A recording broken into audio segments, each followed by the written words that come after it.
بالله من الشيطان الرجيم.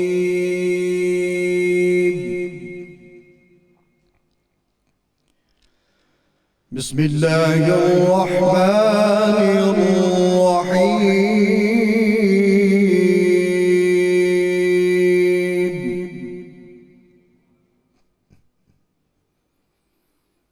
أقم الصلاة لدلوك الشمس إلى غسق الليل وقرآن الفجر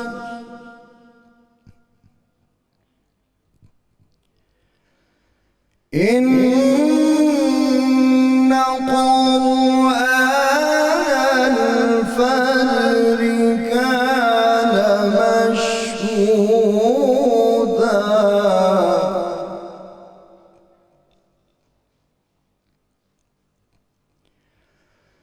ومن الليل فتهجد به نافلة لك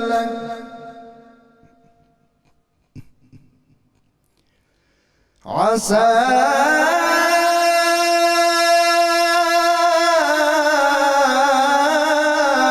أن يبعثك ربك مقاما محمودا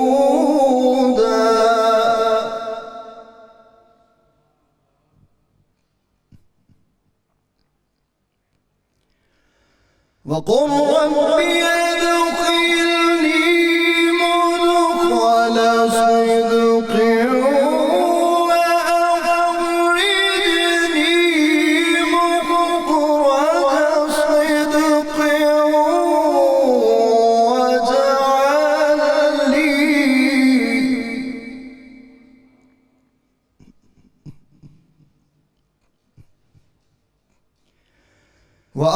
وأخرجني مخرج صدق واجعل لي من لدنك سلطانا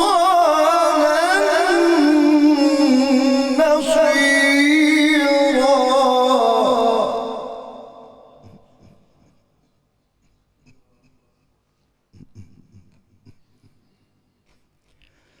وقل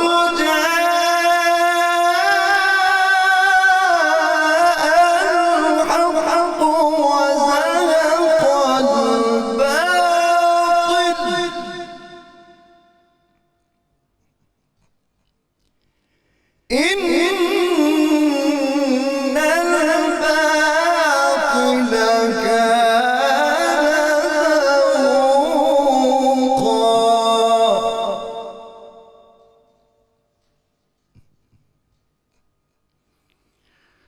وقل ربي أدخلني مدخل صدق وأخرجني مخرج صدق واجعل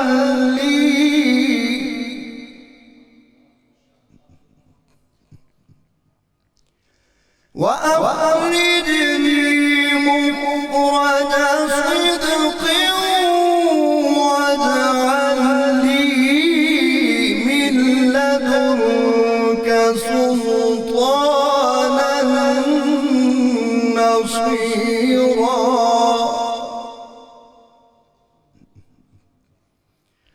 وقل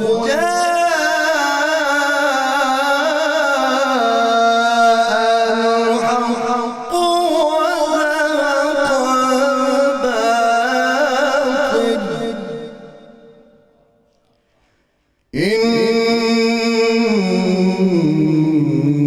الباطل كان زهوقا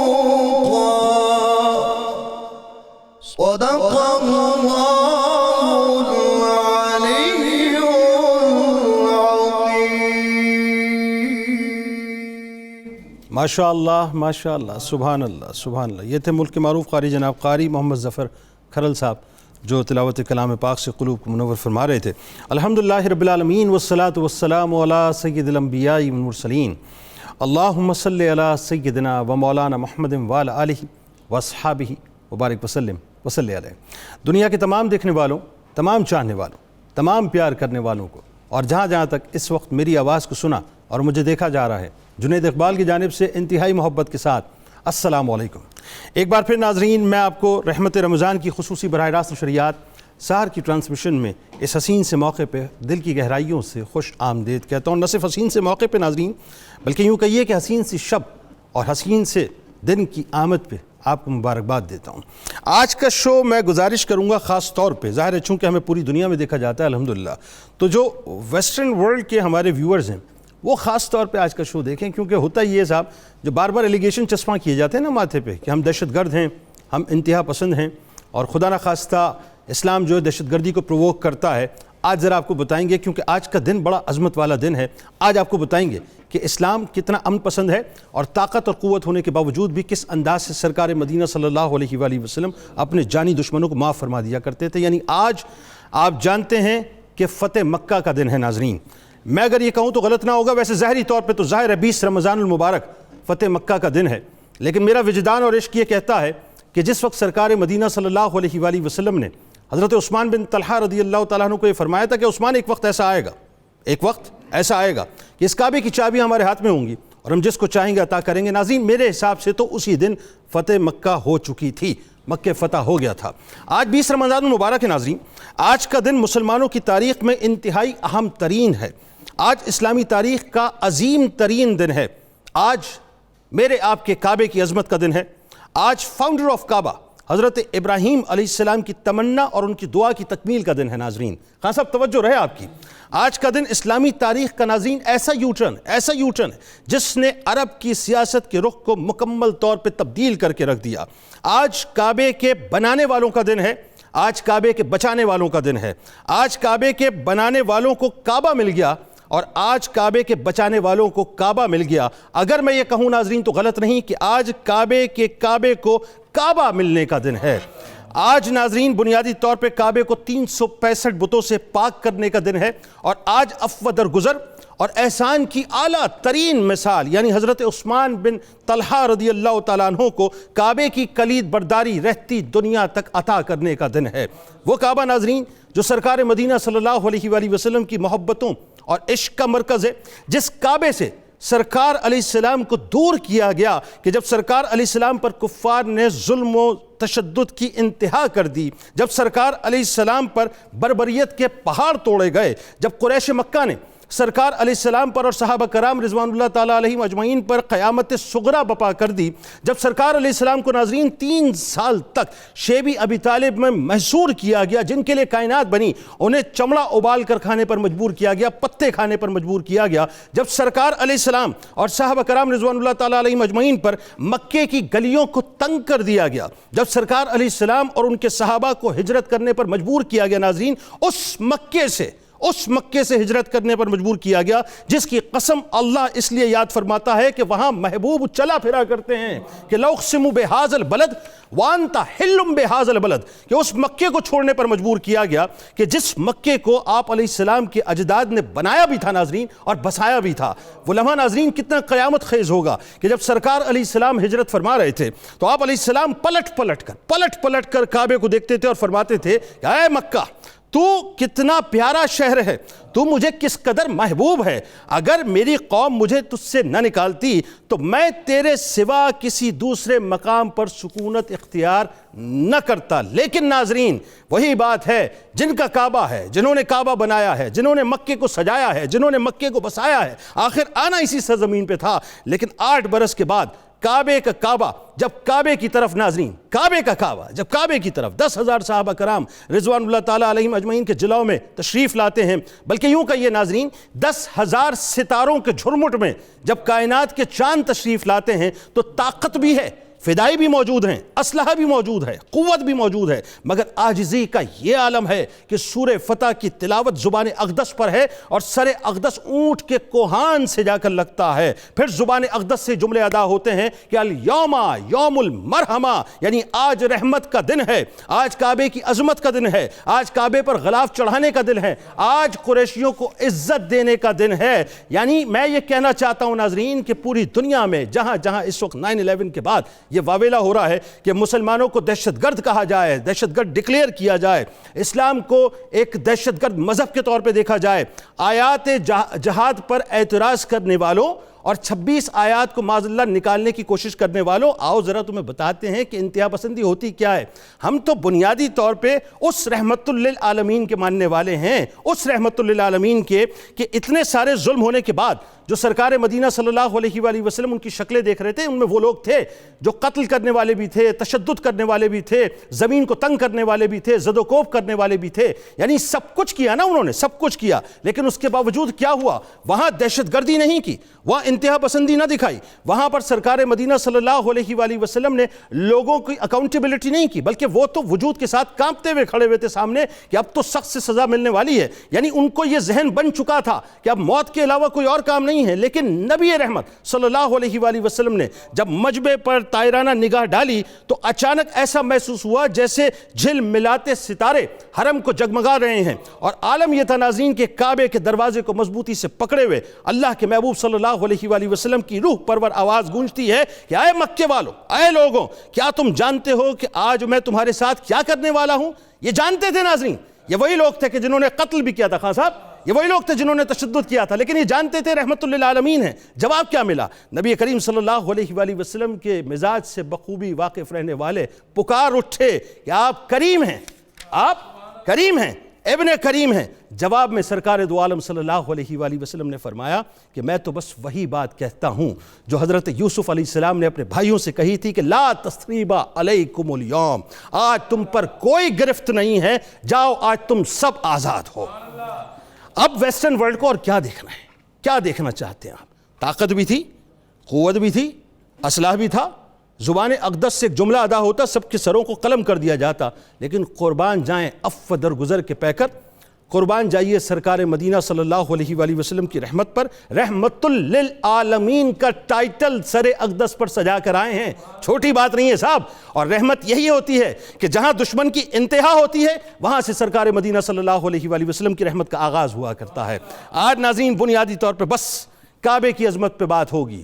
آج ہم آپ کو بتائیں گے بنیادی طور پہ کہ صاحب یہ جو بلا وجہ کے ایلیگیشنز لگائے جاتے ہیں، مسلمان اجڑ نہیں ہیں، ہم تو پیار کرنے والے لوگ ہیں، امن کی بات کرنے والے لوگ ہیں، اور ہم نے ہمیشہ طاقت، قوت، عزت ملنے کے بعد، کرسی ملنے کے بعد کبھی بھی اپنے آپ کو اپنے آپ سے باہر نہیں دیکھا، بلکہ آپے کے اندر رہ کر لوگوں میں امن تقسیم کرنے کی بات کی۔ ہمارے ساتھ جو شخصیات تشریف فرمائے ناظرین وہ یقیناً کسی تعارف کی محتاج نہیں ہے۔ پہلی شخصیت ہمارے بزرگ ہیں، آپ کی ہم سب کے انتہائی قابل احترام ہیں، ممتاز عالم دین محترم جناب پروفیسر محمد سعید احمد خان صاحب۔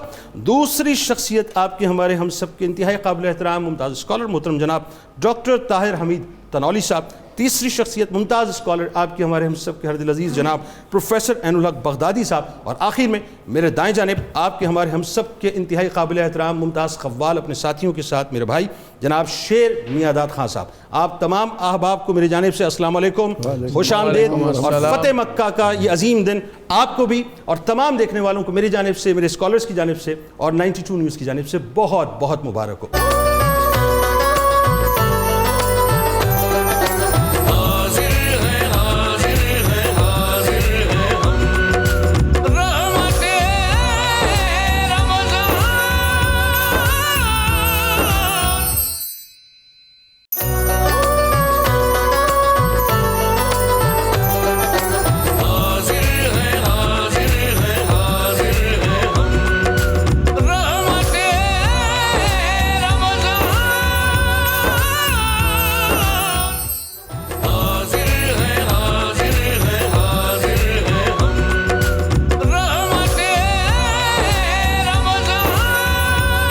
پھر ناظرین میں آپ کو خوش آمدید کہتا ہوں۔ رحمت رمضان کی خصوصی براہ راست شریعت میں سحری کا موقع ہے، اور آج آپ کو پتہ ہے 20 رمضان المبارک فتح مکہ کا عظیم ترین دن ہے صاحب۔ آپ دنیا میں کہیں بھی بستے ہوں ہمارے ساتھ رہیے گا، اور میں چاہوں گا کہ اس پروگرام کے دروازے شروع ہی میں آپ کے لیے کھول دوں تاکہ آپ آ کے ہمیں جوائن کر کے آج جو پیغام دینا چاہتے ہوں خاص طور پہ انٹرنیشنل ورلڈ، خاص طور پہ جو آپ کا ویسٹرن ورلڈ ہے اس کو، کہ مسلمانوں کو ایکچولی آپ کیسے دیکھ رہے ہیں ایک مسلم کی حیثیت سے ہی۔ تو سب سے پہلے آغاز کرتے ہیں پروفیسر صاحب آپ سے، فتح مکہ، اور ظاہر ہے آج کعبے کی عظمت کا دن ہے، تو ذرا پہلے کعبے کی عظمت لوگوں کو بتائیے۔ بسم اللہ الرحمن الرحیم، مولا یصلی وسلم دائما ابدا علی حبیبک خیر الخلق کلہم۔ آج کا یہ عظیم دن، فتح مکہ کا دن، امن عالم کا دن، کعبہ کی عظمت در حقیقت انسان کی عظمت اور معرفت سے جڑی ہے۔ واہ۔ جب تک کعبہ محترم رہا دنیا میں انسانیت محترم رہی، جب کعبے کی حرمت، کعبے کی عظمت کو پس پشت ڈالا گیا تو پوری دنیا سیاہ ہو گئی، غلاظت سے لتھڑ گئی۔ اللہ، آپ دیکھیں کہ قرآن پاک کہتا ہے ان اول بیت وضع للناس للذی ببکہ، پہلا گھر جو اس زمین پر بنایا گیا وہ ہے جو مکہ میں ہے، اور مکہ میں جو حجر اسود ہے، جب یہ لایا گیا اور اس کی شعائیں جہاں جہاں تک پہنچیں اس علاقے کو اللہ نے حرم قرار دے دیا۔ سبحان اللہ، ماشاء اللہ۔ آپ کعبہ کی عظمت کے ساتھ انسان کی جو عظمت جڑی ہے اس پر نظر ڈالیں کہ اس حرم میں آپ داخل ہوتے ہی احرام باندھ لیتے ہیں، آپ امن کا پیمبر بن جاتے ہیں۔ واہ۔ آپ کی زبان، آپ کے ہاتھ سے انسان تو کجا کسی معمولی کیڑے کو بھی تکلیف نہیں دی۔ واہ واہ، سبحان اللہ، سبحان اللہ۔ کعبے کی اصل حقیقت کو جاننے والا گواہی دے گا کہ در حقیقت یہ انسانیت کے لیے وہ جگہ ہے جہاں اس کو شرف ملتا ہے، کرم ملتا ہے، وقار ملتا ہے، محبت ملتی ہے، ہمدردی ملتی ہے۔ بلکہ کعبے کی عظمت ایک اور دلیل آپ ہی نے ابھی فرمایا کہ دیکھیں چونٹیاں اور جانور تک محسوس کرتے ہیں کہ ان کو بھی امان کعبے کی وجہ سے مل جاتی ہے۔ جنید صاحب، انسان کو اللہ نے اپنے ہاتھوں سے بنایا ہے، اس میں اپنی روح پھونکی ہے۔ اللہ نے انسان کو لقد کرمنا بنی آدم کہہ کر اس کائنات کی معراج قرار دیا ہے، اس کے لیے سب کچھ بنا ہے، اور اس کے اس وقار کو، اس امن کو، اس پیار کو، اس محبت کو، اس عزت کو، اس شرف کو قائم رکھنے کے لیے زمین کے وسط میں کعبہ رکھ کر دنیا والوں کو کہا کہ حج البیت من استطاع الیہ سبیلا، ایک بار زندگی میں صاحب حیثیت آئے اور خانہ کعبہ سے لے کر عرفات تک وہ یہ سارا منظر دیکھے کہ یہاں پر ایک انسان دوسرے انسان کے لیے اپنے اندر کیا محبت کے جذبات رکھتا ہے، ان کو کیا شرف دینے میں لگا رہتا ہے۔ طوفان نوح میں جب یہ خانہ کعبہ پانی میں بہہ گیا، خانہ کعبہ کیا بہا، نوح علیہ السلام کی بدبخت قوم نے بت پرستی کی آلودگی سے پوری کائنات کو آلودہ کر دیا۔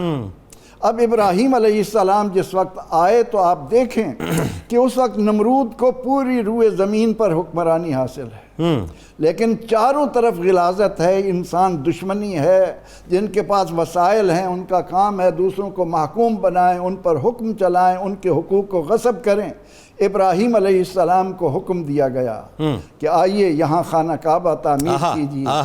اب ابراہیم علیہ السلام وہ کیا منظر ہوگا، اذ یرفع ابراہیم القواعد من البیت و اسماعیل، اللہ کے دو ایسے پیارے بندے ابراہیم اور اسماعیل کی صورت میں وہ اس کی بنیادیں اٹھا رہے ہیں۔ سبحان اللہ۔ خانہ کعبہ کی بنیادیں نہیں اٹھ رہی تھیں، انسانیت تعمیر ہو رہی تھی، سبحان اللہ، ماشاء اللہ، انسان کو شرف دیا جا رہا تھا، ماشاء اللہ۔ اور جب وہ گھر تعمیر ہوا تو اللہ تعالیٰ نے ابراہیم علیہ السلام کو حکم دیا کہ نادِ فی الناس بالحج، لوگوں کو حج کے لیے آواز دو۔ اب ایک انسان، اس کی آواز کہاں تک جائے گی؟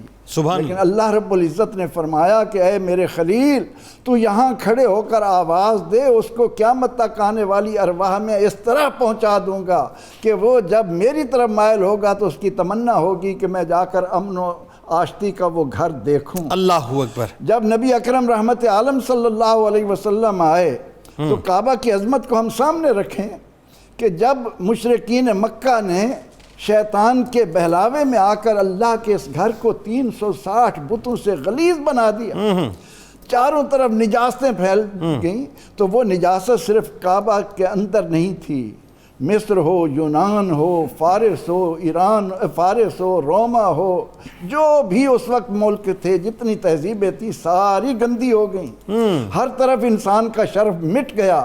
اب رحمت عالم صلی اللہ علیہ وسلم یہی تو چاہتے ہیں کہ خانہ کعبہ کو پاک کرو تاکہ انسانیت پاک ہو جائے، اللہ اکبر، خانہ کعبہ سے یہ غلاظتیں نکالو تاکہ لوگوں کے ذہنوں سے غلاظتیں نکلیں، واہ، خانہ کعبہ کو اللہ کی اس توحید کا مرکز بناؤ تاکہ قیامت تک کائنات میں رہنے والے انسان پاکیزہ ذہن بنے۔ اللہ اللہ اللہ۔ لیکن اس کی پاکیزگی کے لیے آپ نے 13 سال تک جو محنت کی، لوگوں کے قلب و اذہان پر دستک دی، اور وہ راہ راست پر آنے کی بجائے آپ کے پیچھے پڑ گئے، تو آج فتح مکہ کے دن اللہ رب العزت نے اپنے محبوب علیہ السلام کے لیے یہ فرما کر کہ اِنَّا فَتَحْنَا لَكَ فَتْحًا مُبِينًا لِيَغْفِرَ لَكَ اللَّهُ مَا تَقَدَّمَ مِن ذَنبِكَ اللہ اکبر، اللہ اکبر، اللہ اکبر۔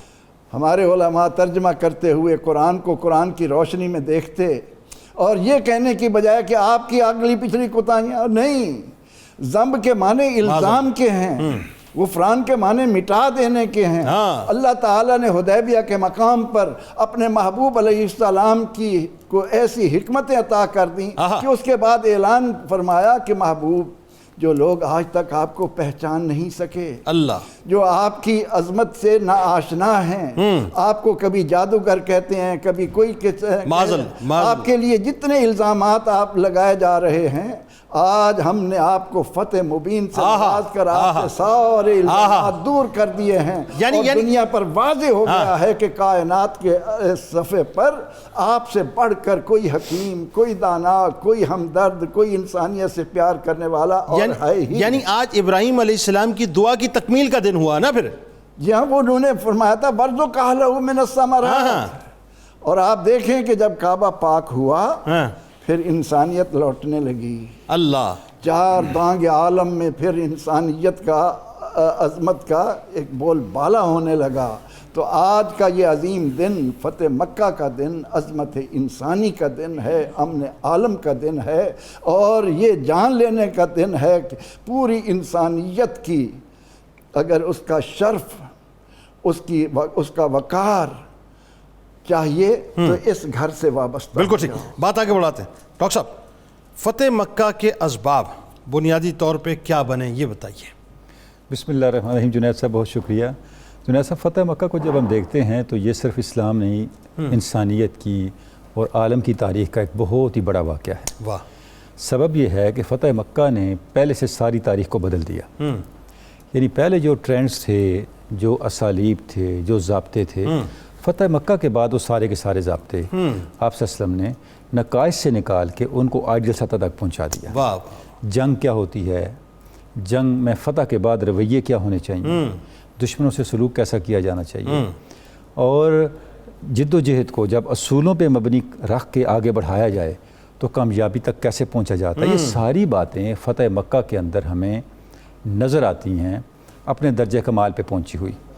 یعنی آپ دیکھیں کہ آپ صلی اللہ علیہ وسلم نے ہجرت فرمائی اور 8 سال کے اندر آپ کی جد و جہد اس مقام پہ جا پہنچی کہ جہاں سے آپ ہجرت فرما کے جس شہر سے گئے تھے اس شہر میں آپ فاتح کے طور پہ داخل ہوئے۔ اور ایسی مثالیں بہت کم ملیں گی کہ اتنے تھوڑے وقت میں حالات اتنے زیادہ بدل چکے ہوں، اتنے زیادہ جد و جہد کے نتیجے میں، کوشش کے نتیجے میں، حکمت کے نتیجے میں، کہ اسی شہر میں آپ فاتح کے طور پہ داخل ہوئے ہیں۔ اچھا، صلح حدیبیہ سے ذرا اسٹارٹ کریں کہ اب یہ جو ہم دیکھتے ہیں، بالکل صلح حدیبیہ ایک آپ یہ کہہ سکتے ہیں کہ ایک پریمبل ہے فتح مکہ کا، بالکل ٹھیک ہے، ایک ابتدائیہ ہے فتح مکہ کا۔ چونکہ پہلے جتنے غزوات ہو رہی تھی، جنگیں ہو رہی تھیں، صلح حدیبیہ میں آ کے ان جنگوں کو صلح میں بدلا گیا، اور آپ صلی اللہ علیہ وسلم نے اپنی حکمت کے تحت، اللہ رب العزت کی عطا کی ہوئی ہدایت کے تحت ایک ایسی فضا استوار کر دی جس سے اسلام کے فروغ کے اور اہل مکہ کی طرف سے ہونے والی مخالفت کی شدت میں کمی کے امکانات پیدا ہوئے۔ جو بقیہ ٹرمز اینڈ کنڈیشنز طے ہوئیں صلح حدیبیہ کے اندر، اس میں ایک یہ بھی تھا کہ قبائل عرب میں سے جو چاہے جس کے ساتھ چاہے الائنس کر لے۔ ٹھیک ہے۔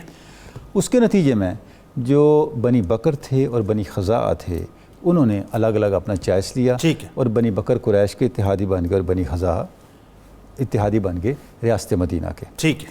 اب آگے چل کے جس وقت ہم دیکھتے ہیں کہ اس اتحاد کے بعد قریش نے بجائے اس کے کہ اس کے اوپر عمل کرتے، اس معاہدے کی تقدس کا، اس کی عظمت کا اور اس کے پاسداری کا خیال رکھتے، وقت گزرنے کے ساتھ ساتھ کچھ ایسے حالات پیدا ہوئے اچھا۔ جن کی وجہ سے قریش مکہ نے سوچا ہمیں اس معاہدے کی پاسداری کی کوئی خاص ضرورت نہیں ہے۔ اچھا، یہ دونوں قبائل مکے ہی میں موجود ہیں؟ مکے میں۔ ٹھیک ہے۔ اب اس میں جو بڑا واقعہ ہوا، اب یہ 8 ہجری کا ہے، رمضان مبارک 8 ہجری آج ہم ڈسکس کر رہے ٹھیک ہیں۔ ہے۔ جمادی الاول میں جنگ موتا ہوتی ہے۔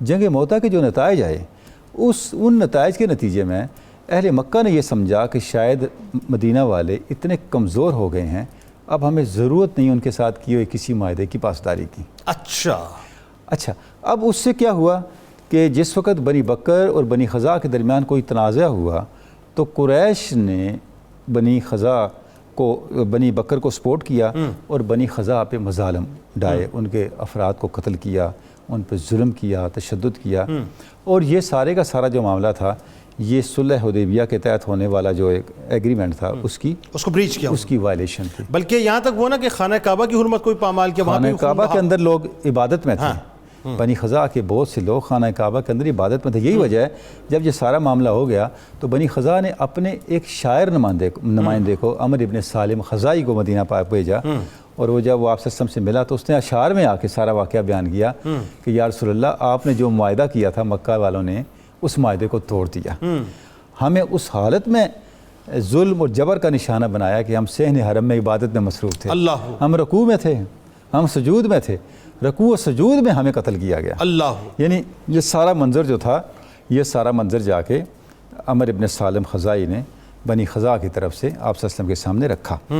تو اب ہم دیکھتے ہیں جس پوائنٹ کو آپ نے بھی اپنے ابتدائیہ میں بھی اٹھایا کہ جتنے بھی معاہدے آپ صلی اللہ علیہ وسلم نے کیے، کوئی ایسی مثال نہیں ہے کہ وہ معاہدہ آپ صلی اللہ علیہ وسلم کی طرف سے توڑا گیا ہو، سارے معاہدے فریق مخالف کی طرف سے توڑے گئے۔ بالکل ٹھیک ہے۔ تشدد کا آغاز فریق مخالف کی طرف سے کیا گیا، ٹھیک ہے۔ قانون فریق مخالف کی طرف سے توڑا گیا، وعدے فریق مخالف کی طرف سے توڑے گئے۔ اس کے نتیجے میں اب جب آپ صلی اللہ علیہ وسلم نے حفاظتی اقدامات کیے، ان حفاظتی اقدامات کے نتیجے میں اسلام کو پیش رفت ملی۔ اچھا، ایک بات یہ بتائیے، اس وقت جس وقت یہ صلح حدیبیہ ہو رہی تھی، قیاس اس وقت یہ تھا کہ یہ مسلمانوں کے اگینسٹ خدا نہ خواستہ کوئی معاہدہ ہو رہا ہے، لیکن نگاہ نبوت دیکھ رہی تھی صلی اللہ علیہ وسلم کہ آگے ہونے والا کیا، ذرا اس پہ بھی تھوڑا سا کلام فرمائیے۔ دیکھیں یہ اتنی بڑی بات ہے کہ اس وقت آپ دیکھیں جو صحابہ کرام بھی موجود تھے۔ اب ایک شک دیکھ لینا کہ اگر کوئی شخص مدینہ سے مکہ چلا جائے تو اہل مکہ اسے واپس نہیں کریں گے، اور اگر مکہ سے کوئی مسلمان ہو کے مدینہ چلا جائے تو اسے واپس کیا جائے، واپس کرنا پڑے گا۔ اب ایسی شرط، یعنی پہلی شرط ہمارے خلاف، اب دیکھیں ایسی شرط تو کبھی بھی قابل قبول نہیں ہو سکتی۔ اور اچھا اس پہ عمل بھی ہوا، ابو جندل اسی دوران آئے، بلکہ یہ تو جس وقت کانٹریکٹ لکھا جا رہا تھا اسی وقت مطلب جب وہ پہنچے تو ابھی وہ لکھا جا رہا تھا، تو جب تو انہوں نے اہل مکہ پیچھے ان کے والد آ گئے تو انہوں نے کہا جنہیں واپس حضرت سہیل رضی اللہ تعالیٰ واپس کریں سہیل، تو آپ نے فرمایا ابھی تو معاہدہ لکھا جا رہا ہے، انہوں نے کہا نہیں زبانی تو طے ہو گیا نا۔ اب ابو جندل کو جب واپس کرنے لگے تو وہ رو پڑے، انہوں نے کہا یا رسول اللہ میں تو آپ کے لیے باغ کے مشکل سے چھڑا کے آیا ہوں، ابھی سائن نہیں ہوئے، ابھی اس کی سیاہی بھی خشک نہیں ہوئی، ہاں ایسا ہی، ابھی اس کی سیاہی بھی خشک نہیں ہوئی اور آپ مجھے واپس کر رہے ہیں۔ تو آپ صلی اللہ علیہ وسلم نے ایک جملہ ارشاد فرمایا، آپ نے فرمایا ابو جندل تو چلا جا، اللہ پہ بھروسہ رکھ، اللہ تیرے لیے بھی اور تیرے ساتھ بہت سے تیرے دوسرے بھائیوں کے لیے بھی آسانی کا راستہ پیدا فرمائے۔ یعنی اس کے اندر اتنی حکمتیں کام کر رہی ہیں۔ اب دیکھیں سورہ فتح کی ایک آیت مبارکہ ہے جس میں اللہ رب العزت نے ارشاد فرمایا کہ لولا رجال مؤمنون ونساء مؤمنات لم تعلموہم، اگر مکہ میں ایسے اہل ایمان مرد اور ایسی اہل ایمان عورتیں نہ ہوتی جنہیں تم ابھی نہیں جانتے، اور آپ تمہارے دونوں کے ٹکراؤ کی صورت میں، یعنی اہل ایمان اور اہل مکہ کے ٹکراؤ کی صورت میں ان کو زیادہ پہنچنے کا اندیشہ تھا، اگر ایسا نہ ہوتا لو تزیلوا، اگر مسلمان اور کافر الگ الگ ہوتے تو ہم ان کو شدید عذاب سے دوچار کرتے۔ اللہ اکبر، اللہ۔ اب دیکھیں یہ جو چیز تھی اس پہ بڑا قابل غور نقطہ ہے، جی قابل غور نقطہ یہ ہے اس آیت مبارکہ میں صحابہ کو مخاطب کیا جا رہا ہے، یعنی آپ صلی اللہ علیہ وسلم کو تو پتہ تھا کون مسلمان ہے، جی مسلمان تو تبھی وہ مومن بنے گا جب آپ ہی ایمان لے کے آئے گا، بالکل ٹھیک ہے، اللہ پہ بھی ایمان لے کے آئے گا. بالکل ٹھیک ہے. اور ایک صاحب ایمان ہے اور اللہ اس کے رسول کو نہیں پتا یہ صاحب ایمان ہے. It is possible. خطاب کس کو تھا؟ صحابہ کو تھا.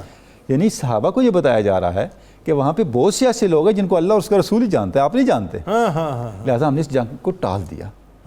یعنی یہ جو جنگ ٹالی گئی ایک معاہدے کے ذریعے سے, اس میں بہت سی ایسی حکمتیں بھی تھیں جو اس وقت نظر نہیں آ رہی تھیں, بعد میں جا کے بعد میں نظر آنی تھی. ٹھیک. اچھا بات آگے بڑھاتے ہیں ڈاکٹر صاحب اب آپ کی طرف, کیونکہ یہ بڑا ایک اہم نقطہ ہے اور آپ اس پہ تھوڑا سا کلام فرمائیے, کیونکہ ایک کریکٹر ہماری ماں کا ہے اس معاملے کے اندر اور وہ میں دیکھتا ہوں ڈسکشن میں بہت کم آتا ہے. آج ذرا اس پہ ہی بات ہونی چاہیے بنیادی طور پہ کہ کفار مکہ کی ظاہر ہے جب یہ سارا معاملہ جب انہوں نے بریچ کر دیا, اب ان میں ایک سراسیمگی سی کیفیت پیدا ہو گئی کہ صورتحال مختلف ہونے والی ہے. اچھا اس صورت میں ظاہر ہے جو صلح حدیبیہ کے ریوائول کہہ لیجئے یا اس کو مطلب ری ویم کرنے کے لیے جو ہے کوششیں شروع ہوئیں, تو حضرت ابو سفیان رضی اللہ تعالیٰ عنہ اس وقت تک ایمان نہیں لائے تھے, آپ کو بھیجا گیا. وہ ذرا واقعہ پورا بتائیے نا کہ وہ تمام صحابہ کے پاس جانا, پھر حضرت ام حبیبہ سلام اللہ علیہا کے پاس آنا, اپنی صاحبزادی کے پاس, کیا ہوا تھا وہ؟ جی بسم اللہ الرحمن الرحیم. جنید صاحب بہت شکریہ. اور آج کا یہ فتح مکہ کا دن یہ پوری امت مسلمہ کے لیے مبارک دن ہے, اور بالخصوص مسلمان یعنی سالمہ سلامتی سے ہیں, اور یہ سلامتی کا دن ہے, اس لیے اس کو ہر سال اس دن کی مناسبت سے یاد بھی کیا جاتا ہے. آپ نے ذکر کیا امہات المومنین رضی اللہ تعالیٰ عنہن, ہمیشہ ان کا جو کردار ہے وہ ہمیشہ سے ہی مومنین اور مسلمین کے لیے ایک اعلیٰ کردار رہا. وہ تعلیم کے اعتبار سے ہو, وہ آپ علیہ الصلوۃ والسلام سے احکام کو منتقل کرنا ہو, ہر بات کے اندر ان کا ایک کردار رہا. اس واقعے کے اندر بالخصوص میں دو امہات المومنین کا ذکر کروں گا. ایک ہے حضرت میمونہ رضی اللہ تعالیٰ عنہ. آپ فرماتی ہیں کہ جب یہ عمر بن خزاعہ کا ذکر انہوں نے کیا ڈاکٹر صاحب نے, جب وہ تشریف لائے تھے اور انہوں نے آ کر اشعار کی صورت میں آپ علیہ الصلوۃ والسلام کو وہ سارا واقعہ سنایا تھا, تو فرماتے ہیں کہ روایات میں یہ آتا ہے کہ آپ علیہ الصلوۃ والسلام کی اس وقت چشمان اقطر سے آنسو جاری ہو گئے. اور اس سے پہلے کا یہ حضرت میمونہ فرماتی ہیں کہ ایک رات آپ علیہ الصلوۃ والسلام اس دن میرے پاس تھے. آپ رات کے پچھلے پیر جب تشریف لے کر جا رہے تھے نماز کے لیے تو آپ وضو فرمانے لگے. تو وضو فرماتے ہوئے میں نے آپ کے کچھ الفاظ سنے. اللہ اکبر, کیا کمال بات فرما رہے ہیں. آپ فرما رہے تھے کہ نصرتا نصرتا نصرتا, مدد کو پہنچا. 3 بار یہ الفاظ فرمائے کہ تمہاری مدد کر دی گئی, تمہاری مدد کر دی گئی, تمہاری مدد کر دی گئی. اللہ اکبر. اور پھر 3 بار پھر آپ نے فرمایا کہ لبیک لبیک لبیک. اللہ. اور یہ الفاظ فرمانے کے بعد جب تشریف لائے تو فرماتی ہیں سیدہ میمونہ ام المومنین رضی اللہ تعالیٰ عنہا, میں نے آپ علیہ الصلوۃ والسلام سے پوچھا کہ یا رسول اللہ, میں نے آپ کی کچھ آوازیں سنی, ایسے لگ رہا تھا جیسے آپ کسی سے گفتگو فرما رہے ہیں. تو آپ علیہ الصلوۃ والسلام نے اس وقت یہ فرمایا کہ بنو بکر نے بنو خزاعہ کے ساتھ ظلم کیا اور ان کے لوگوں کو قتل کیا. اللہ اکبر. اور ان کی طرف سے یہ ندا آئی تھی کہ میں ان کی مدد کروں, تو میں نے ان کی آواز کے اوپر, ان کی ندا کے اوپر لبیک کہا. سبحان اللہ. اور ان کو مدد کا یقین دلایا. سبحان اللہ. آپ فرماتے ہیں کہ اس کے بعد جب عمر بن خزاعہ آئے تو وہی الفاظ جو آپ علیہ الصلوۃ والسلام نے اس سے پہلے فرمائے تھے, وہی الفاظ میں نے آپ کی زبانی تب سنے. سبحان اللہ. یعنی لبیک قربان جائیے نگاہ مصطفیٰ صلی اللہ علیہ وسلم کہ غلاموں کو کہاں تک دیکھ رہی ہیں. اللہ اکبر. اور یہ پورے واقعے کے اندر آپ دیکھیں گے تو کثرت سے اس طرح کے واقعات آپ کو ملیں گے. اب دوسرا واقعہ وہ ہے ام المومنین سیدہ ام حبیبہ رضی اللہ تعالیٰ عنہا کا. سبحان اللہ. اب آپ اندازہ کریں کہ ایک ہے رشتہ, ادھر قریش نے صلح حدیبیہ کا واقعہ, وہ معاہدہ ختم ہو گیا, خود انہوں نے ختم کیا. جب ان کو بعد میں یہ خدشہ گزرا کہ اگر یہ معاہدہ ختم ہو گیا تو کہیں ایسا نہ ہو کہ ہمارے ساتھ اب مسلمانوں کو یہ موقع مل جائے اور وہ اس کو غنیمت جانتے ہوئے مکہ کے اوپر حملہ کر دیں, تو انہوں نے پھر اس کو غنیمت جانتے ہوئے ایک ہی شخص کو مناسب سمجھا بھیجا جائے اور یہ جا کر اس معاہدے کی تجدید حاصل کر سکتے ہیں. اور وہ تھے حضرت ابو سفیان. اس وقت تک وہ ایمان نہیں لائے. بالکل ٹھیک ہے. اب جب ان کو بھیجا گیا تو انہوں نے آ کر سب سے پہلے کوشش شروع کی, آپ علیہ الصلوۃ والسلام کے پاس آئے اور آ کر یہ درخواست پیش کی کہ وہ معاہدہ جو صلح حدیبیہ کا ہم نے کیا تھا اس کی ایکسٹینشن چاہیے, ہم اس معاہدہ کو ختم نہیں کرنا چاہتے. لیکن قربان جائیں آقا علیہ الصلوۃ والسلام کے اوپر, آپ نے نہ یس کہا نہ نو کہا. اللہ اکبر. ہاں اور نہ میں ان کو جواب نہیں دیا. وہ بار بار اس کو ریپیٹ کر رہا تھا بات کو, لیکن کسی بھی جگہ پر ہاں یا نہ کے اندر جواب نہیں آ رہا تھا. ٹھیک ہے.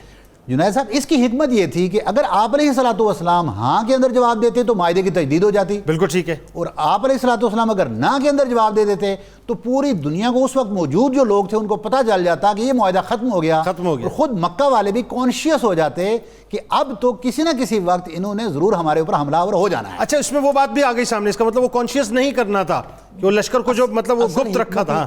پورے آپ اگر فتح مکہ کی اس پورے لشکر کی تیاری میں دیکھیں تو سب سے بڑا کارنامہ آپ علیہ الصلوۃ والسلام کا اس کی تیاری کو راز میں رکھنا، راز میں رکھنا ہے، بالکل ٹھیک، سب سے بڑی حکمت تھی، بالکل ٹھیک ہے، کیوں کہ دشمن کو جب آپ خبر نہ ہونے دیں، اپنی تیاری پوری کر لیں، دشمن کی تیاری ہونے ہی نہ دیں، اجلت کے ساتھ اور سرعت کے ساتھ جا کر فوری اس کے سر پہ بیٹھ جائیں، تو اس کا نتیجہ کیا نکلتا ہے؟ آپ نے جو بات کی تھی کہ اس میں دونوں فریقین کا کم سے کم جانی نقصان ہوتا ہے۔ بہت اچھی بات۔ اچھا وہ جو اب جو ابو سفیان رضی اللہ تعالیٰ عنہ آئے تو آپ علیہ الصلوۃ والسلام نے معاہدے کو ایکسٹینڈ نہ کیا، اب وہ سفارشوں کے چکر میں چلے گئے، سیدنا ابوبکر صدیق رضی اللہ عنہ کے پاس پہنچے، امام العاشقین کے پاس، اب پتہ تھا کہ یہ ان کے بڑے قریبی دوستوں میں سے ہیں، آپ کے ساتھیوں میں سے ہیں، ضرور ان کی بات سن لیں گے، لیکن جب آپ نے بھی فرمایا کہ ایک بار جب آپ علیہ الصلوۃ والسلام نے اس سے منع کر دیا یا کوئی جواب نہیں ملا تو ہم سفارش کرنے والے نہیں، سیدنا عمر بن خطاب رضی اللہ تعالیٰ عنہ کے پاس گئے، فاروق اعظم، وہاں سے بھی کوئی جواب نہیں آتا۔ جب ہر جگہ وہ گھوم چکے اور ان کو یقین ہو گیا کہ میرا کوئی در نہیں رہ گیا جہاں میری بات سنی جا سکے، ہر جگہ سے رد ہوئے، تو اس وقت ان کو ایک شفقت اپنی یاد آئی کہ یہاں تو میری بیٹی بھی ہے، میری شہزادی ہے، میرا ایک رشتہ بھی ہے، تو میں کیوں نہ وہاں چلا جاؤں۔ تو اس وقت ام حبیبہ رضی اللہ تعالیٰ عنہ کے پاس آتے ہیں، جب گھر میں پہنچتے ہیں تو اس وقت آپ علیہ الصلوۃ والسلام کا بستر مبارک وہاں پر موجود تھا، تو انہوں نے کوشش کی فَجَاءَ لِيَجْلِسَ عَلَى فِرَاشِ النَّبِيِّ صلی اللہ علیہ وسلم، تو ظاہر ہے کہ ایک رواج ہوتا ہے عام دیہاتوں میں، آپ آج بھی جائیں اگر دیہاتوں کے اندر یہ رواج بالخصوص ہے کہ وہاں پر لوگ بستر بچھاتے ہیں مہمانوں کے لیے، ان کے استقبال کے اور ان کی رسپیکٹ کے لیے۔ تو جب آپ آئے وہاں پر تو سیدہ ام حبیبہ رضی اللہ تعالیٰ فَطَوَّتْهُ عَنْ، تو آپ نے وہ بستر مبارک فوری طور پر لپیٹ لیا۔ تو اب آپ نے جو ابو سفیان نے سیدہ ام حبیبہ رضی اللہ تعالیٰ عنہ سے سوال پوچھا، وہ سوال یہ تھا کہ یا بنیہ ارغبتی لہذا الفراش عنی ام بی عنہ، کہ اے ام حبیبہ، اے میری بیٹی، تو نے مجھے اس بستر کے قابل نہیں سمجھا یا اس بستر کو میرے قابل نہیں سمجھا؟ لیکن سردار تھے قریش کے، بڑے آدمی تھے، تو انہوں نے سمجھا کہ شاید ابھی تک وہ سرداری میری بیٹی کو، میری سرداری کو قائم رکھنا ہے، اور اس وجہ سے اس بستر کو انہوں نے شاید یہ سمجھا نہیں کہ میری شان کے قابل ہو، تو اس لیے اٹھا لیا ہے۔ تو آپ نے فرمایا نہیں، کیونکہ ابھی تک آپ حلقہ بگوش اسلام نہیں ہوئے، اس لیے اس بستر کے اوپر کیا اچھی بات ہے، کیا اچھی بات ہے، کیا اچھی بات، اور حکمت کے ساتھ آپ نے اس بستر کو کلوز کر کے تو رکھ دیا۔ اور جب ابو سفیان نے پوری کوشش کی سیدہ ام حبیبہ کے ساتھ کہ کسی نہ کسی طریقے سے وہ سفارش کریں کہ حضور نبی اکرم صلی اللہ علیہ وسلم اس صلح حدیبیہ کے معاہدے کو ایکسٹینڈ کر دیں، لیکن آپ نے ایک بھی بات ان کی نہیں سنی، اور آپ علیہ الصلوۃ والسلام تک کوئی بھی، یعنی کہ سفارش ایک تو طرح کرنا، اس کو قبول ہی نہیں کیا، یعنی آخر مجبور ہو کر ابو سفیان کو وہاں سے واپس مکہ جانا پڑا اپنا، یعنی ابو سفیان رضی اللہ تعالیٰ عنہ وہاں سے مکہ تشریف لائے۔ دوسرے لفظوں میں یہ کہیے کہ حضرت ام حبیبہ سلام اللہ علیہا نے پیغام دے دیا کہ نبی کی ناموس، نبی کی عظمت، نبی کی حرمت اور اسلام کی ناموس، اسلام کی حرمت، اسلام کی عظمت میرے لیے زیادہ اہم ہے بنسبت اس کے کہ باپ کی توقیر کے۔ انہوں نے ایک پیغام دے دیا۔ اور دوسرا یہ کہ میں یہ سمجھتا ہوں کہ میرا خیال ہے یہ وہ ٹرننگ پوائنٹ تھا کہ جہاں سے ابو سفیان رضی اللہ تعالیٰ عنہ اب ڈی مورلائز ہو کے جا رہے ہیں مکے کی طرف، اور یہاں سے لشکر کی تیاری ہو رہی ہے، اس پہ ہم گفتگو کریں گے۔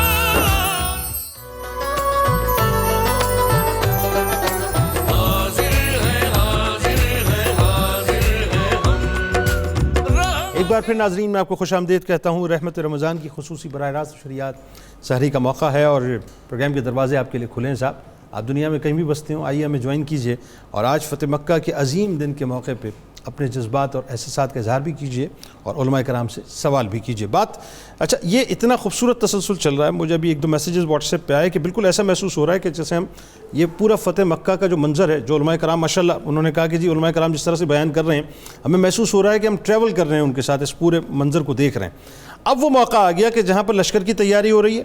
سرکار علیہ السلام نے 10,000 صحابہ کرام رضوان اللہ تعالیٰ علیہ مجمعین کا لشکر تیار کروایا. اس میں ذرا یہ بتائیے ایک تو لشکر کی تیاری, اس کی حکمت عملی, پھر ایک سرٹن جگہ پہ جسے مر الزہران کہا جاتا ہے, وہاں پر جا کر آپ نے پڑاؤ ڈالا, وہ شموں کو روشن کرنا, حکمت عملی, ذرا اس حوالے سے بتائیے. حضور نبی اکرم رحمت عالم صلی اللہ علیہ وسلم کے بارے میں ابھی ہم نے ڈاکٹر عین الحق بغدادی کی زبانی سنا, نصرتا. آپ مدینہ منورہ میں ہیں, سبحان اللہ, اور بنو خزاع مکے میں پکار رہے ہیں اور آپ ان کی آواز پر لبیک کہہ رہے ہیں. سبحان اللہ. تو اس منظر کو سامنے رکھ کر اہل ایمان اپنے ایمان اور عقیدے کو پختہ کریں کہ فریاد امتی جو کرے حال زار ہائے ہائے, ممکن نہیں خیر البشر کو خبر نہ ہو. ہاں سبحان اللہ. نبی رحمت صلی اللہ تعالی علیہ وسلم نے یہ خواب دیکھنے کے بعد کہ اللہ تعالیٰ نے آپ کو خواب میں فرمایا کہ لَتَدْخُلُنَّ الْمَسْجِدَ الْحَرَامَ انشاءاللہ آمنین, سبحان اللہ, تم مسجد حرام میں امن کے ساتھ داخل ہوگے. سبحان اللہ. تو آپ صلی اللہ علیہ وسلم نے صحابہ کرام رضوان اللہ علیہ مجمعین سے یہ نہیں فرمایا کہ لشکر تیار کرو, ہم نے مکہ کو فتح کرنے جانا ہے, بلکہ آپ صلی اللہ علیہ وسلم نے فرمایا کہ میں دیکھ رہا ہوں کہ ہم خانہ کعبہ کا طواف کریں گے, وہاں پر پہنچیں گے, لہٰذا تم بڑی خفیہ طریقے سے تیاری شروع کر دو. سبحان اللہ. اب صحابہ کرام رضوان اللہ علیہ مجمعین میں جو مہاجرین تھے, ان کے دلوں میں تو ایک خوشی کے لو اٹھی کہ ہم اپنے گھروں کو جائیں گے, اور اللہ کے نبی علیہ السلام کی زبان اقدس سے جو نکلتا ہے وہ ہو کر رہتا ہے. اللہ. آپ صلی اللہ علیہ وسلم اللہ کی برہان ہیں. اللہ. اس زبان رسالت سے ہی نکلا ہوا ایمان ہے, ہر لفظ ایک ایمان کے طور پر مومن کو سمجھنا چاہیے. اللہ. تو آپ صلی اللہ علیہ وسلم خفیہ انداز میں صحابہ کرام رضوان اللہ علیہ مجمعین کو تیار ہونے کا حکم دے چکے ہیں, اور اس اثناء میں جب ایک ایسا مرحلہ آتا ہے کہ کہیں یہ راز افشا نہ ہو جائے, تو اس موقع پر بھی نبی رحمت صلی اللہ علیہ وسلم کی عظمت کا اندازہ لگائیں کہ آپ حکم دیتے ہیں کہ جاؤ علی فلاں مقام پر پہنچو, ایک عورت تمہیں ملے گی, اس کو پکڑ کر اس کے پاس ایک خط ہے لے آؤ, تاکہ راز آشکار نہ ہو, راز راز ہی رہے. اور جب اس عورت نے انکار کیا تو اس موقع پر علی مرتضیٰ رضی اللہ عنہ نے کہا کہ اے عورت یاد رکھ, ہم خود نہیں آئے, بھیجے گئے ہیں. اللہ اکبر. اللہ اکبر. اور بھیجنے والا وہ ہے جس کی زبان ترجمان وحی ہے, ما ینطق عن الہوا کا آلہ ہے وہ. تو آخر کار وہ بھی راز وہیں رہا, اور صحابہ کرام رضوان اللہ علیہ مجمعین کے جوش اور ولولے کے ساتھ 10,000 صحابہ کا جمع آپ کے ساتھ چلا, اور چلتے ہوئے کوئی 8-10 دن بعد یہ مر الزہران پر پہنچا. تو نبی رحمت صلی اللہ تعالی علیہ وسلم نے, اب وہ مکہ کے قریب تھا, تو آپ نے فرمایا کہ تمام ساتھی مختلف پہاڑیوں پر منتشر ہو جائیں, اور ہر ایک وہاں پر آگ جلائے تاکہ کھانا وانا پکائے اور الاؤ روشن ہو, لگے کہ ایک روشنیوں کا شہر آباد ہو گیا. سبحان اللہ. اب صحابہ کرام رضوان اللہ علیہ مجمعین نے جب اس حکم کی تعمیل میں یہ کیا تو مکے والوں کی نظر پڑ گئی. پہلے تو آپس میں انہوں نے مشورے کیے, کسی نے کہا کوئی قافلہ گزر رہا ہوگا, کسی نے کچھ کہا. ابو سفیان کہنے لگا کہ نہیں, یہ قافلہ نہیں ہو سکتا, یہ تو مسلمان ہمارے سروں تک پہنچ گئے, یہ حضور علیہ الصلوۃ والتسلیم کے ساتھی ہیں. اور پھر اس اثناء میں جب ابو جہل اس جانب جانے لگتے ہیں, ان کی کوشش ہوتی ہے کہ میں کسی طرح مخفی ہو کر حضور علیہ السلام تک پہنچ جاؤں, لیکن نمایاں ہو گیا. ابو جہل, ابو سفیان رضی اللہ, ابو سفیان, ابو جہل تو بدر میں کام آ چکا ہو, تو آپ نے ابھی شاید ابو جہل, ابو سفیان رضی اللہ. تو سیدنا ابو سفیان رضی اللہ عنہ, حضرت عباس انہیں مل گئے, انہوں نے انہیں پناہ دے دی, اور اتنے میں فاروق اعظم رضی اللہ عنہ کی نظر پڑی تو ان کے ذہن میں وہ سارے واقعات گھوم گئے کہ بدر سے لے کر خندق تک کن کی وجہ سے ہمیں یہ ساری پریشانیاں اٹھانی پڑی. لیکن حضرت عباس رضی اللہ عنہ نے فرمایا کہ نہیں, میں نے انہیں امان دے دی ہے. اب یہ امان جو ہے, یہ آپ دیکھیں کہ اللہ تعالیٰ کی طرف سے اولاد آدم کے لیے کتنا بڑا عطیہ ہے کہ حضور علیہ الصلاۃ و تسلیم فرماتے ہیں کہ ابو سفیان کیا اب بھی یہ وقت نہیں آیا کہ تمہاری زبان سے نکلے لا الہ الا اللہ؟ ابو سفیان کہتے ہیں کہ لا الہ الا اللہ تو کہنے کو جی چاہ رہا ہے، تو فرمایا پھر میری رسالت کی بھی گواہی دے۔ وہ کہنے لگا ابھی اس میں مجھے تردد ہے۔ تو سیدنا حضرت عباس رضی اللہ تعالیٰ عنہ نے فرمایا کہ ابو سفیان یہ موقع ہے اپنے آپ کو بنا لینے کا، اپنے آپ کو تمام تر تکلیفوں اور عذاب سے بچا لینے کا، اللہ کی ناراضگی سے محفوظ کر لینے کا۔ اس پہ گفتگو کرتے ہیں پروفیسر صاحب، اگر موقع دیں میں کالر کو شامل کروں پھر بات آگے بڑھاتے ہیں ڈاکٹر صاحب سے، لیکن یہ جو موقع ہے اس میں دو چیزیں بڑی اہم ہیں ڈاکٹر صاحب، میں آپ سے سمجھنا چاہوں گا اب کہ وہ جو شمع روشن کروائیں سرکار علیہ السلام نے، اس کے پیچھے حکمت کیا تھی؟ پھر ظاہر ابو سفیان رضی اللہ تعالیٰ عنہ کا جو ایمان لانا، اس میں بنیادی طور پہ کیا حکمت حضرت عباس رضی اللہ تعالیٰ عنہ دیکھ رہے تھے، اس پہ کلام کرتے ہیں۔ ایک کالر ہمارے ساتھ ہیں یو ایس اے سے، محمد آصف صاحب، السلام علیکم۔ ہاں جی السلام علیکم جنید بھائی۔ جی وعلیکم السلام جناب، پہلے تو یہ بتائیے یو ایس اے کی کون سی اسٹیٹ سے کال کر رہے ہیں؟ جی میں نارتھ کیرولائنا سے بول رہا ہوں جی، یو ایس۔ نارتھ کیرولائنا سے، ٹھیک ہے فرمائیے۔ رمضان میرا نام ہے جی۔ جناب فرمائیے۔ آپ کو اور تمام علماء کرام کو بہت بہت مبارک ہو پتہ مکہ کے یوم کے حوالے سے۔ اور میرا ایک سوال تھا، میری ساس میری مدر ان لا کی ڈیتھ ہوئی ہے یہ لاسٹ ویک نا، اچھا ٹھیک ہے، تو اب ان کے حوالے سے ہم سوال، جب ہم دعا کرتے ہیں اللہ تعالیٰ کی بارگاہ میں، دعا کیا کرنی چاہیے ایگزیکٹلی؟ یعنی ان کو جنت الفردوس میں اعلیٰ مقام عطا فرما یا اللہ پاک کی قبر کو شادہ فرما، یعنی کہ ظاہر ہے کہ قیامت تک تو ان کی جو اگلی قیام گاہ ہے وہ تو قبر ہے نا جی، تو اس حوالے سے تھوڑا سا گائیڈ فرما دیں، اور طالب باپ کس طرح یعنی کون سا بہت اچھا، اللہ تعالیٰ آپ جیسے داماد سب کو عطا کرے جو اپنی ساس محترمہ کے جانے کے بعد بھی اگر ان کے لیے اس طرح سے سوچ رہے ہیں تو یہ بہت اچھی بات ہے، اللہ آپ کو جزائے جمیل عطا فرمائے۔ ایک اور کالر ہمارے ساتھ ہیں اطہر شہزاد صاحب کراچی سے، السلام علیکم۔ وعلیکم السلام جنید بھائی، آپ بہت اچھے لگتے ہیں مجھے آپ سے یہ سوال پوچھنا ہے کہ میں بلڈ پریشر اور شوگر کا مریض ہوں۔ اچھا، تو میرا ایک روزہ چھوٹ گیا ہے، میں نے سحری نہیں کری تھی اور میں بغیر سحری کے روزہ رکھ نہیں سکتا ہوں۔ ٹھیک ہے، تو میں رمضان کے بعد وہ ایک روزہ جو میرا چھوٹا ہے وہ میں رکھ سکتا ہوں؟ اچھا بیماری کی وجہ سے آپ کا چھوٹ گیا نا، بات یہ؟ جی جی بالکل ٹھیک ہے، آپ کو بتاتے ہیں جی، بہت شکریہ آپ نے ہمیں جوائن کیا۔ مسز وقار صاحب ہمارے ساتھ ہیں، السلام علیکم۔ وعلیکم السلام، آپ کا پروگرام بہت اچھا انفارمیٹیو ہے۔ بہت شکریہ بہن، آپ اسلام آباد سے کال کر رہی ہیں؟ جی جی جی فرمائیے۔ میں نے آپ سے یہ پوچھنا تھا کہ وفات پا جائیں جو لوگ، وہ ہم زندوں سے کسی چیز کا خواب میں تقاضا کریں، کوئی چیز مانگیں، تو ہمیں کیا کرنا چاہیے؟ بالکل آپ کو بتاتے ہیں، بہت شکریہ آپ نے ہمیں جوائن کیا۔ اگر کوئی وفات پا جائے اور زندوں سے کوئی تقاضا کریں وہ خواب میں تو کیا کرنا چاہیے؟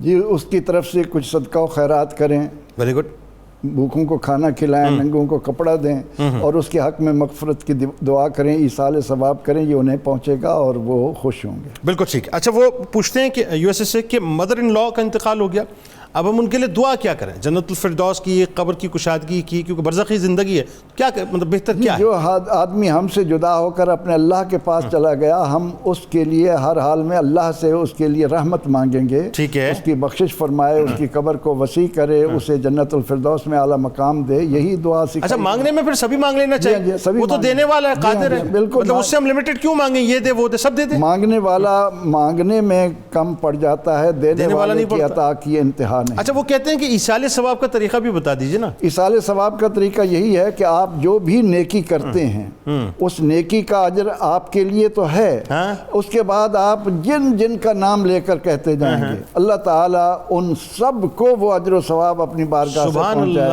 گا کہ میں نے جو نیکی کی ہے اللہ اس کا اجر و ثواب قبول فرما اور میری طرف سے فلاں کو پہنچا دے۔ اچھا بہت سے لوگ جو ہیں، میں اب ایک سمجھ لیں کہ $1 بلین کا سوال آپ سے کرنے جا رہا ہوں، اور وہ سوال یہ ہے کہ بہت سے لوگ یہ بھی کرتے ہیں کہ اپنی ساری زندگی کی نیکیاں دے دیتے ہیں کسی سے محبت میں، کہ وہ چلے گئے، مثال کے طور پہ والدہ چلی گئی، والد چلے گئے، کوئی دوست چلے گئے، کہتے ہیں جی میں اپنی ساری زندگی کی نیکیاں ان کو دیتا ہوں، اللہ تعالیٰ ان کی بخشش کر دے، تو ساری زندگی کی نیکیاں دینا صحیح ہے؟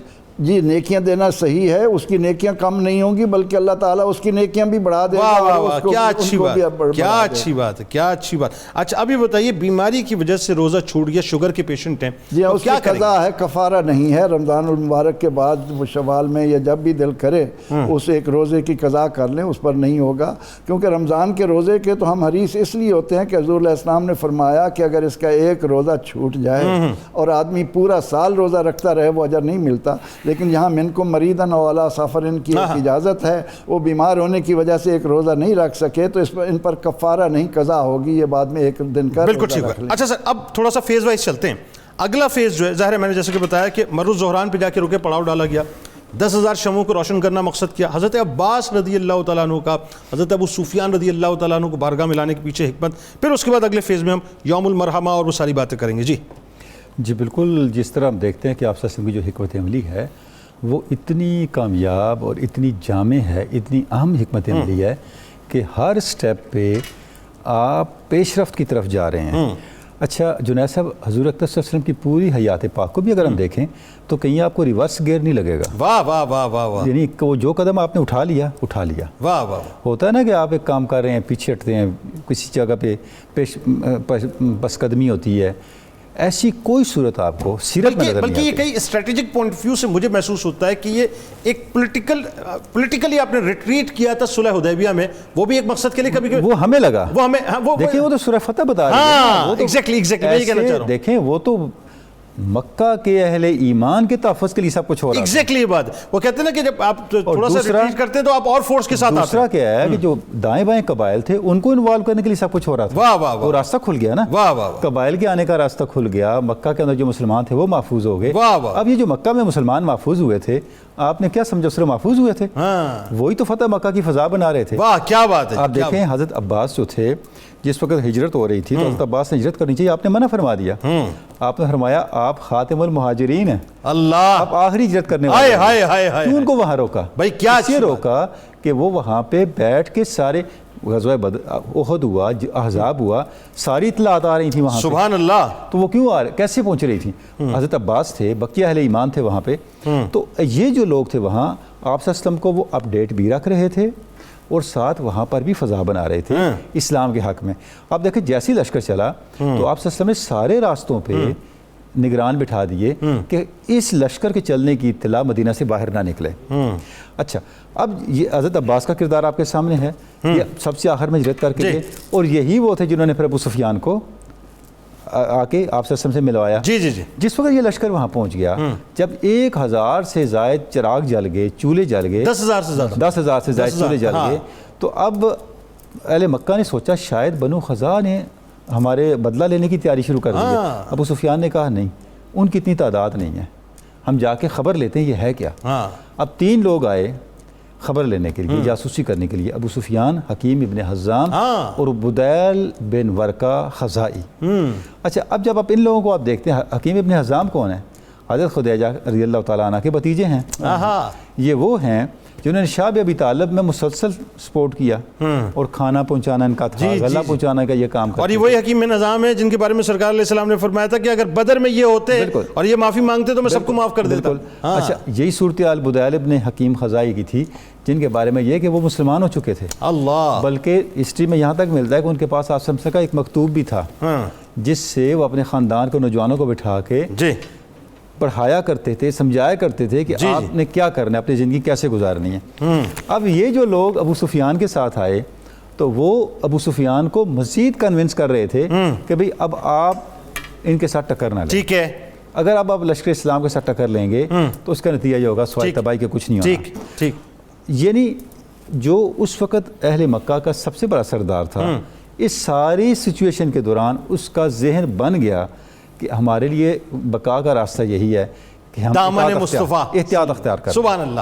یعنی وہ جو ایک پریشر، مجھے ایسا محسوس ہوتا ہے کہ یہ اسٹریٹجک پوائنٹ آف ویو سے وہ جو 10,000 شمع روشن ہوئی، آپ نے خونریزی کو روک دیا ہے نا. وہ بلٹ ہو گیا, تصادم کو ختم کر دیا, ہاں ہاں ایگزیکٹلی, کفر کے راستوں کو بند کر دیا. واہ واہ واہ, بلکہ یہ کہنا چاہیے اہل مکہ پہ ایمان کے امکانات کو کھول دیا. سبحان اللہ, مطلب وہ شمع روشن کر کے دراصل ان کے ایمان کے کفر کے اندھیروں کو رخصت کر دیا. واہ واہ واہ, سبحان اللہ. اب آئیں گے ہم الیوم یوم المرحمہ, اس پہ بات کریں گے انشاءاللہ. کالر ہے ہمارے ساتھ بلقیس بی بی صاحبہ نواب شاہ سے. السلام علیکم. وعلیکم السلام. جنید بھائی کیسے ہیں آپ؟ الحمدللہ میری بہن, آپ ٹھیک ہیں؟ الحمدللہ. جنید بھائی میرا سوال ہے. جی بتائیے. سوال یہ ہے کہ جیسا کہ قرآن کریم میں آیا ہے رزقاً حلالا و طیب, یعنی کہ رزق پاک اور حلال کھاؤ, جی جی, تو کیا ہم خواتین کے ایام میں کھانا وغیرہ پکا سکتے ہیں؟ کھانا وغیرہ کیا کر سکتے ہیں؟ مطلب کھانا پکا سکتے ہیں کوئی بھی. اچھا ٹھیک ہے, بالکل بالکل آپ کو بتاتے ہیں. بہت شکریہ جی, آپ نے ہمیں جوائن کیا. دوسرے کالر ہمارے ساتھ ہیں شکیل حسین صاحب. السلام علیکم, ملتان سے. السلام علیکم ورحمۃ اللہ وبرکاتہ. جی وعلیکم السلام ورحمۃ اللہ وبرکاتہ. جناب میرے دو سوال ہیں جنید بھائی. جی فرمائیے. پہلا سوال یہ ہے کہ آج کے دور میں جو لوگ کاروبار کرتے ہیں, اس کا کاروبار کرتے ہیں, سود سے لین دین بھی کرتے ہیں, ہے نا, تو آیا کیا ان کا نماز جنازہ بندہ پڑھ سکتا ہے کہ نہیں پڑھ؟ سود پہ جو کاروبار کرتے ہیں ان کی نماز جنازہ, ٹھیک ہے. دوسرا یہ ہے کہ مجھے یہ بتائیے گا کہ ہمارے نبی پاک صلی اللہ علیہ وسلم کتنی بیویوں نے حج کیا ہے اور عمرہ کیا ہے نا. اچھا ٹھیک ہے, بالکل آپ کو بتاتے ہیں. بہت شکریہ, آپ نے ہمیں جوائن کیا. تیسرے کالر ہیں محمد ریاض صاحب لاہور سے. السلام علیکم. وعلیکم السلام. جی جناب, کیا حال ہے, آپ ٹھیک ٹھاک؟ جی الحمدللہ, آپ ٹھیک ہیں؟ اللہ کا شکر بھائی. فرمائیے. بھائی میں نے نا لینٹر بھرنے والی مشین لے کے دی ہے کسی کو. کیا دیے؟ لینٹر بھرنے والی مشین. اچھا سلینڈر بھرنے, ٹھیک ہے, بالکل صحیح. انہوں نے مجھے کہا تھا 1 لاکھ روپے کی میں نے مشین لے کے دی ہے. انہوں نے مجھے کہا تھا میں آپ کو 14,000 روپیہ دے دیا کروں گا. میں نے کہا یار محنت آپ کرو گے, مجھے اتنے پیسے نہیں چاہیے. اچھا ٹھیک ہے. انہوں نے کہا مجھے 10,000 روپیہ دے دیں گے. میں نے کہا نہیں, مجھے نا آپ 5,000 روپیہ دے دیا کریں. انہوں نے کہا تو اس میں نے پتا کرنا سود تو نہیں بنتا. یہ نہیں, 5,000 روپے کس چیز کے دے دیا کریں, مطلب وہ آپ کو دیں گے مہینے کے بعد, 1 مہینے کے بعد ہے نا, وہ مجھے 5,000 روپیہ دیتے ہیں. اچھا اس سلنڈر کا کام کر رہے ہیں, وہ انویسٹمنٹ آپ نے کر دیا, انہوں نے ایک فکس کر دیا اماؤنٹ, بات یہ ہے. ہاں جی فکس کر دیا. ہاں یہ ہے نا نقطہ کہ اماؤنٹ فکس کر دیا. اس پہ کوشچن کر لیتے ہیں, ٹھیک ہے. بہت شکریہ, آپ نے ہمیں جوائن کیا. اگلے کالر ہیں رضوان خان صاحب ناریوال سے. السلام علیکم. وعلیکم السلام. جناب بھائی جنید میری طرف سے تاری ٹیم ساری نو السلام علیکم قبول ہو. وعلیکم السلام جناب. اسی پروگرام رات 2 بجے اٹھ کے تہاڈا ویکھنے ہیں. بہت چنگے لوگ نے جی سارے جنے بھی نے. تے ڈیرے والا ایک پنڈ ہے اتوں بول رہے ہیں اسی. یہ پنڈاں دے وچ بھی پروگرام دیکھا جا رہا تہاڈا, بہت مزیدار. تڑی بڑی مہربانی, لیکن میں نے کہا مجھے اتنی پنجابی آتی نہیں, اگر اردو میں سوال کر لیں تو بہت اچھا ہو جائے گا. اچھا چلو ٹھیک ہے. میں گاؤں میں بھی یہ پروگرام آپ کا بہت دیکھا جا رہا ہے. جی بہت شکریہ, بہت شکریہ. تمام گاؤں والوں کو میری طرف سے بہت سلام, بہت سلام گاؤں والوں کو, بہت پیار میری طرف سے گاؤں والوں کو. جناب پوچھیے سوال کیا ہے. ماسک لگا کے نماز ہو جاتی ہے؟ ماسک لگا کے نماز ہو جاتی ہے, بالکل آپ کو بتاتے ہیں. پہلا ہی جواب آپ کا لیتے ہیں. بہت شکریہ, آپ نے ہمیں جوائن کیا. رضوان خان صاحب ناریوال سے, گاؤں کے لوگ بہت سلام آپ کو, تمام لوگوں کو کہہ رہے ہیں ماسک لگا کے نماز ہو جاتی ہے. یہ ہو جاتی ہے, بالکل ٹھیک ہے جی. فکس اماؤنٹ کر دیا, انویسٹمنٹ کر دیا, فکس اماؤنٹ 5,000 کی صورت میں لے لیں. فکس نہیں کرنا چاہیے, اس میں مضاربت کر لی جائے, بھائی منافع اتنا آئے گا, اس میں آپ اتنا لیں مجھے اتنا دیں, مور اور لیس کر لیں کہ وہ یہ مطلب اس کے میرا خیال احتیاط یہ کر لیں کہ 5 سے 6,000 کے درمیان میں کچھ آپ کو دے دیا کروں گا. یہ صحیح رہے گا؟ نہیں صحیح نہیں رہے گا. یہ بھی نہیں رہے گا, یہ بھی صحیح نہیں رہے گا. فکس ہو جائے گا, نفع نقصان میں شراکت, نفع اور نقصان میں شراکت کرنا, نفع اور نقصان میں شراکت کرنی پڑے گی. شریعت میں منافع تب جا کے جائز ہوگا, مضاربت ہوگی تو جائز ہوگا. اچھا ٹھیک ہو گیا, بالکل صحیح ہے. یہ جو مخصوص ایام ہے اس میں اگر وہ کھانا پکاتی ہیں تو وہ جائز ہے, حلال ہے, پاک ہے, ٹھیک ہے جی. اچھا آخر میں یہ بتا دیجیے, سود پہ جو ہے کوئی شخص کام کرتا تھا, کیا اس کی نماز جنازہ پڑھی جا سکتی ہے؟ یہ نماز جنازہ ہم پڑھیں گے, اس کا معاملہ اللہ کے سپرد ہے, وہ اللہ سے جنگ کرتا رہا, لیکن ہم اس کے لیے یہ نہیں کہہ سکتے کہ اس کا ایمان ختم ہو گیا. ہمیں پڑھنی چاہیے, ہمیں نماز جنازہ پڑھنی. بالکل ٹھیک. آئیے جی پروفیسر صاحب آپ کی جانب. الیوم یوم المرحمہ, ایک طرف سے حضرت سعد بن عبادہ رضی اللہ تعالیٰ عنہ اعلان کرتے ہیں الیوم یوم الملحمہ, اور وہاں سے سرکار علیہ السلام فرماتے ہیں الیوم یوم المرحمہ. فرمائیے. ماشاءاللہ جنید صاحب, آپ نے اپنے انٹرو کے اندر بڑی ہی تفصیل کے ساتھ اور شروع سے ہی اس پورے واقعے کو جو آپ نے ٹائٹل دے دیا, تو وہ ٹائٹل بڑا کمال کا تھا, اور جس انداز میں آپ نے ان چیزوں کو چیزوں کو بیان بھی آپ کر لوگوں کا دیا, پیار ہے یا بزرگوں کا پیار ہے. تو یہ بیسیکلی جو فتح مکہ کا یہ واقعہ ہے, یہ آپ سمجھیں کہ امن و سلامتی کا سب سے بڑا واقعہ ہے جی، کہ جہاں پر اسلام کی سب سے بڑی فتح ہونے جا رہی ہے، سبحان اللہ، اور وہ امن اور سلامتی کے ساتھ ہونے جا رہی ہے. سبحان اللہ. ویسے تو اوورآل اگر ہم دیکھیں تو جتنے بھی غزوات ہمارے ہوئے ان تمام غزوات کے اندر صرف دفاعی جنگیں ہوا کرتی تھیں اپنے دفاع کے لیے، اور وہاں پر بھی لوگوں کو 3 آپشنز دی جاتی تھیں. ٹھیک. اور پھر اگر مجبوراً کسی جگہ کے اوپر تلوار اٹھانی پڑتی تو اس کے باقاعدہ اصول و قواعد وضع ہوتے تھے، یہاں تک کہ درختوں کو، بوڑھوں کو، بچوں کو بھی نقصان نہیں ہوگا، تو وہاں پر بھی امن اور سلامتی کو مد نظر رکھا جاتا تھا. لیکن فتح مکہ تو یہ بالکل ہمارے لیے مشعل راہ ہے اور مثال بن گیا امن کے لیے. سبحان اللہ. سب سے پہلے جس طرح میں نے عرض کیا تھا شروع میں کہ آپ علیہ السلام نے فتح مکہ کے لیے لشکر کی تیاری کو جو راز میں رکھا، اس راز کی جو حکمت بیان کی جاتی ہے وہ حکمت ہی سب سے بڑی امن کی دلیل ہے. سبحان اللہ. آپ نے وہاں تک خبر بھی نہ پہنچنے دی اور وحی کے ذریعے آپ کو مطلع بھی کر دیا گیا، اور آپ نے راستے میں ان چیزوں کو روک لیا تاکہ کفار مکہ کسی صورت میں بھی تیاری نہ کر سکیں، اور ادھر سے اپنی پوری تیاری کر کے اور رعب اور دبدبہ کے لیے جو پاسبل حکمتیں تھیں ان تمام کو بروئے کار اس لیے لایا گیا تاکہ دشمن مرعوب بھی ہو جائے، ڈر بھی جائے اور دبدبے میں بھی آ جائے، اور جب ہمارا آمنا سامنا ہو اس وقت فریقین کی طرف سے کوئی جانی نقصان نہ ہو. اچھا، قطع کلام کی معذرت، وہ آپ کی بات سے مجھے بات یاد آ گئی کہ یقیناً آپ دیکھیں کیسی بات ہے، رحمت کی بات ہے، جنگ کی تو بات ہی نہیں ہے.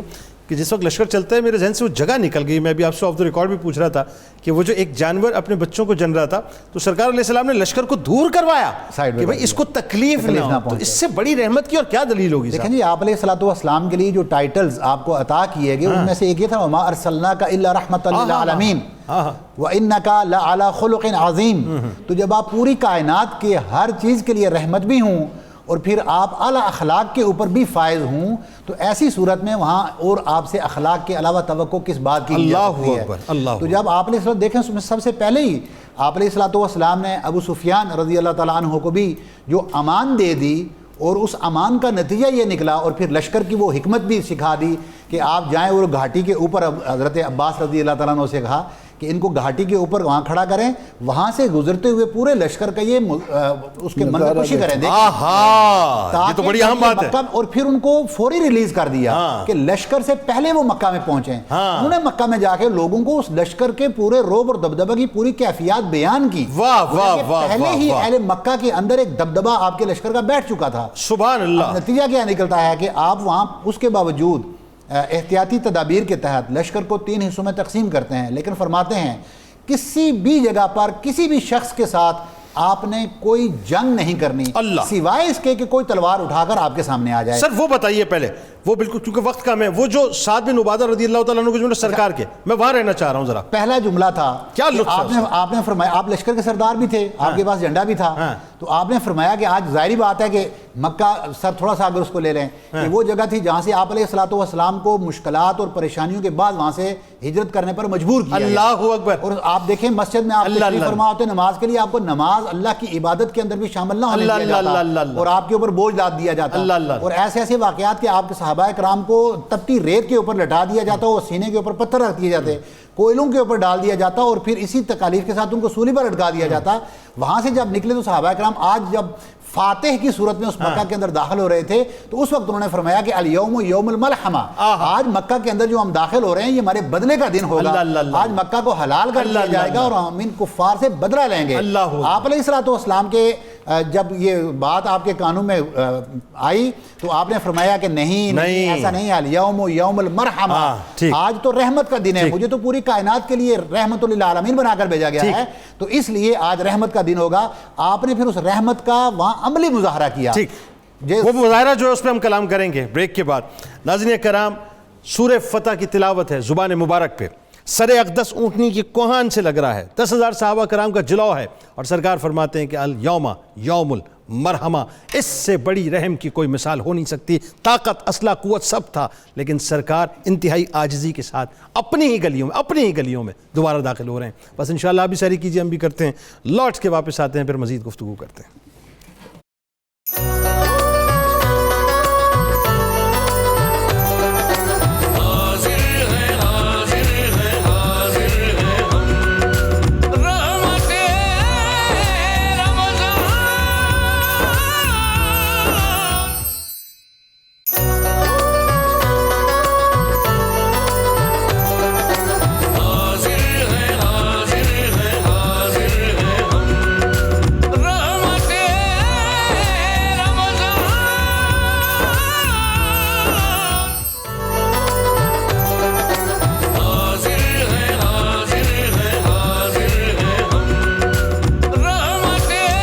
ایک بار پھر ناظرین میں آپ کو خوش آمدید کہتا ہوں. رحمت رمضان کی خصوصی براہ راست نشریات میں سحر کا موقع ہے. آخری لمحات کمال موضوع ہے. آج ظاہر 20 رمضان المبارک ہے اور یاد رہے ناظرین آج کی رات بس یہ آخری شب ہے. اللہ تعالیٰ ہمیں زندگی عطا کرے کہ ہم ایک بار پھر رمضان دیکھیں. مغفرت کا عشرے کی آخری سحری آج ہم کر رہے ہیں. جی پروفیسر صاحب اب یہ بتائیے کہ جو عام معافی کا اعلان ہوا وہ تو تاریخ کا بڑا انمول حصہ ہے.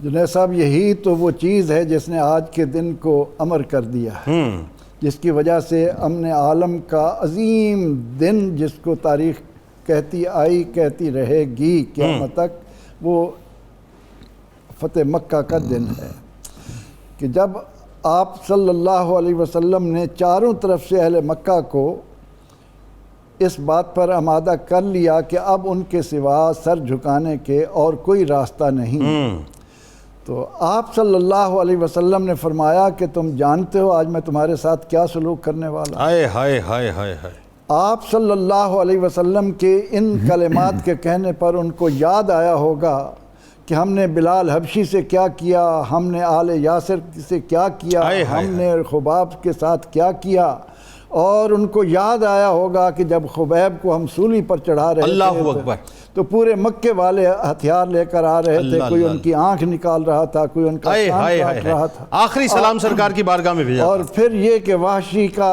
اور ہندا کا سارا عمل ان کے سامنے تھا. لیکن جب ان لوگوں نے کہا کہ ہم توقع رکھتے ہیں کہ آپ ہمارے کریم بھائی ہیں، سخی بھائی ہیں، اور کریم بھائی کے بیٹے ہیں، کریم بھائی کے بیٹے، تو آپ صلی اللہ علیہ وسلم کی زبان اقدس سے اس وقت نکلا کہ اذهبوا انتم الطلقاء لا تثریب علیکم اليوم، تم آزاد ہو جاؤ. پھر آپ صلی اللہ علیہ وسلم نے یہ بھی اعلان کر دیا کہ جو شخص اپنا دروازہ بند کر لے گا اس کو کچھ نہیں کہا جائے گا، ٹھیک ہے، جو حرم میں داخل ہوگا اس کو کچھ نہیں کہا سبحان جائے گا. اللہ. اور پھر آپ نے سردار کو بھی ایک عزت دے دی اور جو اسلحہ گرا دے گا کہ ابو سفیان کے گھر میں داخل ہو جائے گا اس کو بھی امان مل جائے گی. اور تمام اہل مکہ کے لیے یہ عام معافی کا اعلان کر کے اللہ کے نبی علیہ السلام نے بتا دیا کہ دشمنوں کو معاف کیسے کیا جاتا ہے اور دشمنوں کو دوست کیسے بنایا جاتا ہے. اس وجہ سے فتح مکہ کا یہ عظیم دن ہمارے لیے انتہائی برکت. یعنی یہ ایک میسج بھی ہے کہ طاقت ہونے کے باوجود بھی ہم نے جو ہے دہشت سے کام نہیں لیا، معافی سے کام لیا. بلکہ اس کے بعد جب بھی کبھی کوئی ایسا موقع آیا جہاں کہیں یعنی اموریہ کی اگر مسلمان عورت یہودی پر غالب ہوئی تو وہ فخر سے کہتے تھے کہ ہم مسلمانوں کا شعار یہ ہے کہ جب ہم دشمن پر غالب آ جاتے ہیں معاف کر دیتے ہیں. واہ. اب بات آ گئی 360-65 بتوں کی، ان کو گرانے کی، اور اس کے بعد حضرت عثمان بن طلحہ رضی اللہ تعالیٰ عنہ، یہ بھی کیا کمال واقع ہے. بالکل جی، دیکھیں جو بہت بڑے فیصلے ہوئے فتح مکہ کے موقع پہ، اس میں ایک بڑا فیصلہ یہ ہوا کہ مکہ اور کعبۃ اللہ کو ہمیشہ کے لیے شرک سے پاک کر دیا. سبحان اللہ. سبحان. یعنی آپ سے نے اپنی بات ہی یہاں سے شروع کی نا، لا الہ الا اللہ وحدہ لا شریک لہ صادق وعدہ ناصر عبدہ حزم الاحزاب وحدہ. اللہ ایک ہے، اس کا کوئی شریک نہیں. اللہ یہ وہ ذات ہے جس نے اپنے بندے کے ساتھ کیے وعدے کو سچ کر دکھایا، اللہ اس کی مدد کی. اس نے تنہا تمام مخالف لشکروں کو خائب و خاسر کر دیا. اب دیکھیں جب ابو سفیان کو پیش کیا حضرت عباس نے آپ صلی اللہ علیہ وسلم کے سامنے، تو آپ صلی اللہ علیہ وسلم نے پوچھا کہ کیا آپ کو یقین نہیں ہے کہ اللہ ایک ہے؟ تو جواب کیا دیا ابو سفیان نے؟ جواب یہ دیا اگر کوئی دوسرا ہوتا تو ہماری مدد کرتا. اللہ اکبر. اللہ اکبر. یعنی توحید کو آپ نے اسٹیبلش کر دیا. اللہ اکبر. اور اس کا جو سمبل تھا شرک کا، جو 360-65 جتنے بھی بت پڑے تھے، آپ نے ان سے بیت اللہ کو پاک کر دیا. کمال یہ ہے کہ مضبوط نصب تھے، سرکار علیہ السلام کی چھڑی مبارک سے اشارہ ہوتا تھا، خود بخود اوندے منہ گرتے. سبحان اللہ. سبحان اللہ. اصل میں وہ جو اوندے منہ گر رہے تھے وہ کیا، وہ بھی توحید اور رسالت کا اقرار کر رہے تھے. کیا اچھا جملہ ہے ڈاکٹر صاحب، کیا توحید اور رسالت کا اقرار کر رہے تھے. کیا اچھا جملہ ہے کہ ہم شرک میں نہیں، انہوں نے ہمیں شرک کا حصہ بنایا. کیا بات ہے، کیا بات. تو یعنی سرنڈر کر دیا بات. اور اب قیامت تک اب یہ جو خطہ ہے اور یہ جو اللہ کا گھر ہے اب یہ شرک سے پاک ہے. سبحان اللہ. عثمان بن طلحہ رضی اللہ تعالیٰ. عثمان بن طلحہ کا معاملہ بھی آپ صلی اللہ علیہ وسلم کی رحمت اللہ علیہ کی عجیب شان ہے. یعنی وہی عثمان بن طلحہ جنہوں نے آپ صلی اللہ علیہ وسلم کو بیت اللہ تک رسائی میں رکاوٹ رہے تھے. یہ جب دن آیا تو آپ صلی اللہ علیہ وسلم نے چابی لی. چابی لینے کے بعد بلایا، جب چابی عطا کرنے کا وقت آیا تو اب سارے صحابہ یہ سمجھ رہے تھے شاید ہمیں یہ سعادت اور اعزاز سب مچل رہے تھے، بخشا جائے، آواز بلند ہوئی اے نا عثمان، لیکن آپ نے ان کو بلایا۔ اب عجیب بات ہے، اچھا جنید صاحب صرف یہی نہیں، میں ایک اور مثال بھی عرض کروں گا، آپ نے کتنی تکریم دی قریش کو، کتنی تکریم دی۔ عثمان بن طلحہ کو آپ نے چابی عنایت فرمائی اور فرمایا قیامت تک یہ تیری نسل میں رہے گی، سوائے کسی بہت بڑے ظالم کے اور جابر کے اور اللہ کے دشمن کے کوئی تجھ سے یہ چابی نہیں چھینے گا۔ اللہ انڈورس اس کے اب اس کی ایکسٹینشن دیکھیں، اور دیکھیے یہ میرے سرکار کا زندہ معجزہ، سبحان اللہ، آج بھی ان کی نسلیں وہاں پر کلید برداری کر رہی ہیں۔ دوسری بات میں آپ کو عرض کروں، جس وقت یہاں سے اہل ایمان صحابہ ہجرت کر کے مدینہ چلے گئے تھے، ان کی جائیدادوں پہ اہل مکہ نے قبضہ کر لیا تھا۔ اب جب صحابہ آ گئے تو انہوں نے آپ سے عرض کی یا رسول اللہ ہمارے گھر ہمیں واپس مل جائیں، ہماری جائیداد۔ فرمایا نہیں، جس نے لے لی اسی کے پاس رہنے لگا۔ کیسی مثال ہے، اس سے بڑی مثال ہو ہی نہیں سکتی۔ آخری بات پروفیسر صاحب، اب جو غلام ہیں، جو بظاہر غلام ہیں، ان کو کیا منصب عطا کیا کعبۃ اللہ کی چھت پہ؟ اب اللہ اکبر کی صدا بلند ہو رہی ہے، اللہ اکبر اللہ اکبر اللہ اکبر اللہ اکبر۔ وہ منظر بتائیے، فتح مکہ کے اثرات بتائیے۔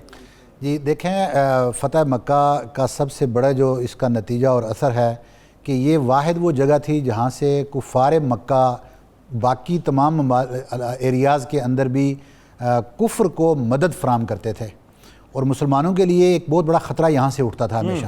تو اب فتح مکہ کے ذریعے جب مکہ کو فتح کر لیا گیا تو گویا کہ کفار کا وہ تسلط ختم ہو گیا، اور یہاں پر مسلمانوں کی عملداری قائم ہو گئی، اور اسلام کا بول بالا ہو گیا، فجاء الحق وزہق الباطل، اسلام کا غلبہ فتح مکہ کے ساتھ ہو گیا۔ اور اس کا نتیجہ یہ نکلا کہ جس طرح یہاں بت شکنی کی آپ نے بات کی، تو سب سے بڑا نتیجہ اس کا یہ نکلا کہ شرک کا خاتمہ ہوا اور توحید کا بول بالا ہونے لگا پورے عالم کے اندر۔ اور پھر وہاں سے لے کر تو الحمدللہ آج جب ہم بیٹھے ہیں تو یہی اس کے اثرات ہیں۔ سر ایک بات وہ حضرت اکرمہ رضی اللہ تعالیٰ عنہ وہ بھی تو بتا بے شک، یہ یعنی جب معافی کا عام اعلان کیا گیا تو یہ اس کے اثرات میں سے ایک اثر تھا کہ جب آپ علیہ الصلوۃ والسلام نے پورے وہاں کے موجود لوگوں کو جب معاف کر دیا تو اس کا نتیجہ کیا تھا کہ جوک در جوک لوگ اسلام میں داخل ہونے لگے۔ ٹھیک ہے، تو یہ سب سے بڑا نتیجہ تھا۔ اس کے بعد اکرمہ بن ابو جہل وہاں سے بھاگ گئے، کیونکہ وہ یمن چلے گئے تھے، ان لوگوں میں شامل تھے نا جن کے بارے میں کہا گیا غلاف کعبہ میں ملے تو قتل کر دیا جائے۔ تو جب یہ مکہ چھوڑ کر نکل گئے، قتل کے لیے خاص طور پہ یہ بڑی اچھی بات آپ نے یاد دلائی۔ سرکار علیہ السلام نے فرمایا کہ اگر یہ کہیں بھی غلاف کعبہ میں چھپاؤ تو اسے سانس لینے کا موقع نہ دیا جائے۔ وہ جب بھاگ گئے اور یمن میں جا کے انہوں نے پناہ لے لی، اور پھر ان کو کچھ عرصے کے بعد ان کی زوجہ نے کہا کہ آپ واپس جائیں۔ آپ علیہ الصلوۃ والسلام رحمۃ اللہ عالمین نے ان کی خدمت میں جا کے پیش ہوں، معافی مانگیں۔ جب وہ آئے تو آپ علیہ الصلوۃ والسلام ان کے استقبال کے لیے کھڑے ہو گئے، اللہ، اور باقاعدہ ان کو ویلکم کیا اور ان کو معاف کیا، اور وہ ہلکا بگوش اسلام ہوئے اور پھر آپ کے سامنے۔ تو گویا کہ یہ سب سے بڑے اثرات ہیں، اور سب سے بڑا اثر یہ ہوا کہ اسلام کا امن کا چہرہ آج اگر ہم یہاں آج بیٹھے بات کر رہے ہیں، اور آپ نے اپنے انٹرو کے اندر بڑے فخر سے جو بات کی کہ پوری دنیا کو دکھایا آپ نے کہ یہ ہمارا اسلام ہے الحمدللہ، جو، اور یہ طاہر حمید تنولی صاحب ابھی بریک میں مجھے یہ بتا رہے تھے، اور میں چاہوں گا کہ انہی کے نام سے اس بات کو منسوب بھی کیا جائے۔ آپ نے کہا کہ آپ علیہ الصلوۃ والسلام نے قانون جنگ بدل دیا۔ جنگ کے تو قانون مار داڑ کے ہیں، تو مقاتلہ کے ہیں۔ آپ علیہ الصلوۃ والسلام نے فتح مکہ کے دن قانون جنگ کو بدل کر رکھ دیا، اور وہ قانون تھا کہ آج ہم بیٹھ کے اس کے اثرات کی بات کر رہے ہیں، اور قیامت تک الحمدللہ یہ سلامتی کا چہرہ اور امن کا چہرہ اسلام کا قائم ہے۔ بہت شکریہ آپ تینوں بزرگوں کا تشریف لائے، اللہ تعالیٰ اس ذکر کو اپنی بارگاہ میں قبول فرمائے۔ ناظرین کرام، مجموعہ کلام کی طرف چلیں گے انشاءاللہ خان صاحب کی طرف، لیکن آپ نے کہیں نہیں جانا، کیونکہ میں کراچی کی اذان فجر کے بعد لوٹوں گا آپ کے پسندیدہ سیگمنٹ قصص القرآن کے ساتھ، اور آج میں آپ کو قارون کے خزانے کے بارے میں بتانے جا رہا ہوں۔ اگر آپ مس کریں گے تو پھر بہت کچھ مس کریں گے، اور مجھے یقین ہے کہ آپ مس نہیں کریں گے، میرے ساتھ رہیں گے۔ قارون کا خزانہ تھا کتنا صاحب؟ بس ایک بات بتا دیتا ہوں ایک جملے میں، اتنا بڑا خزانہ تھا کہ کہا جاتا ہے کہ ایک بہت بڑی جماعت اس کی چابیوں کو لے کے چلتی تھی، اور اس کی چابیاں ایک ایک ہاتھ یعنی ایک ایک گز جتنی ہوتی تھیں۔ اب آپ سمجھ لیجیے ناظرین کتنا بڑا خزانہ ہوگا، لیکن وہ جو واصل جہنم ہوا اور خزانہ کہاں گیا، یہ سب انشاءاللہ آپ کو بتاؤں گا۔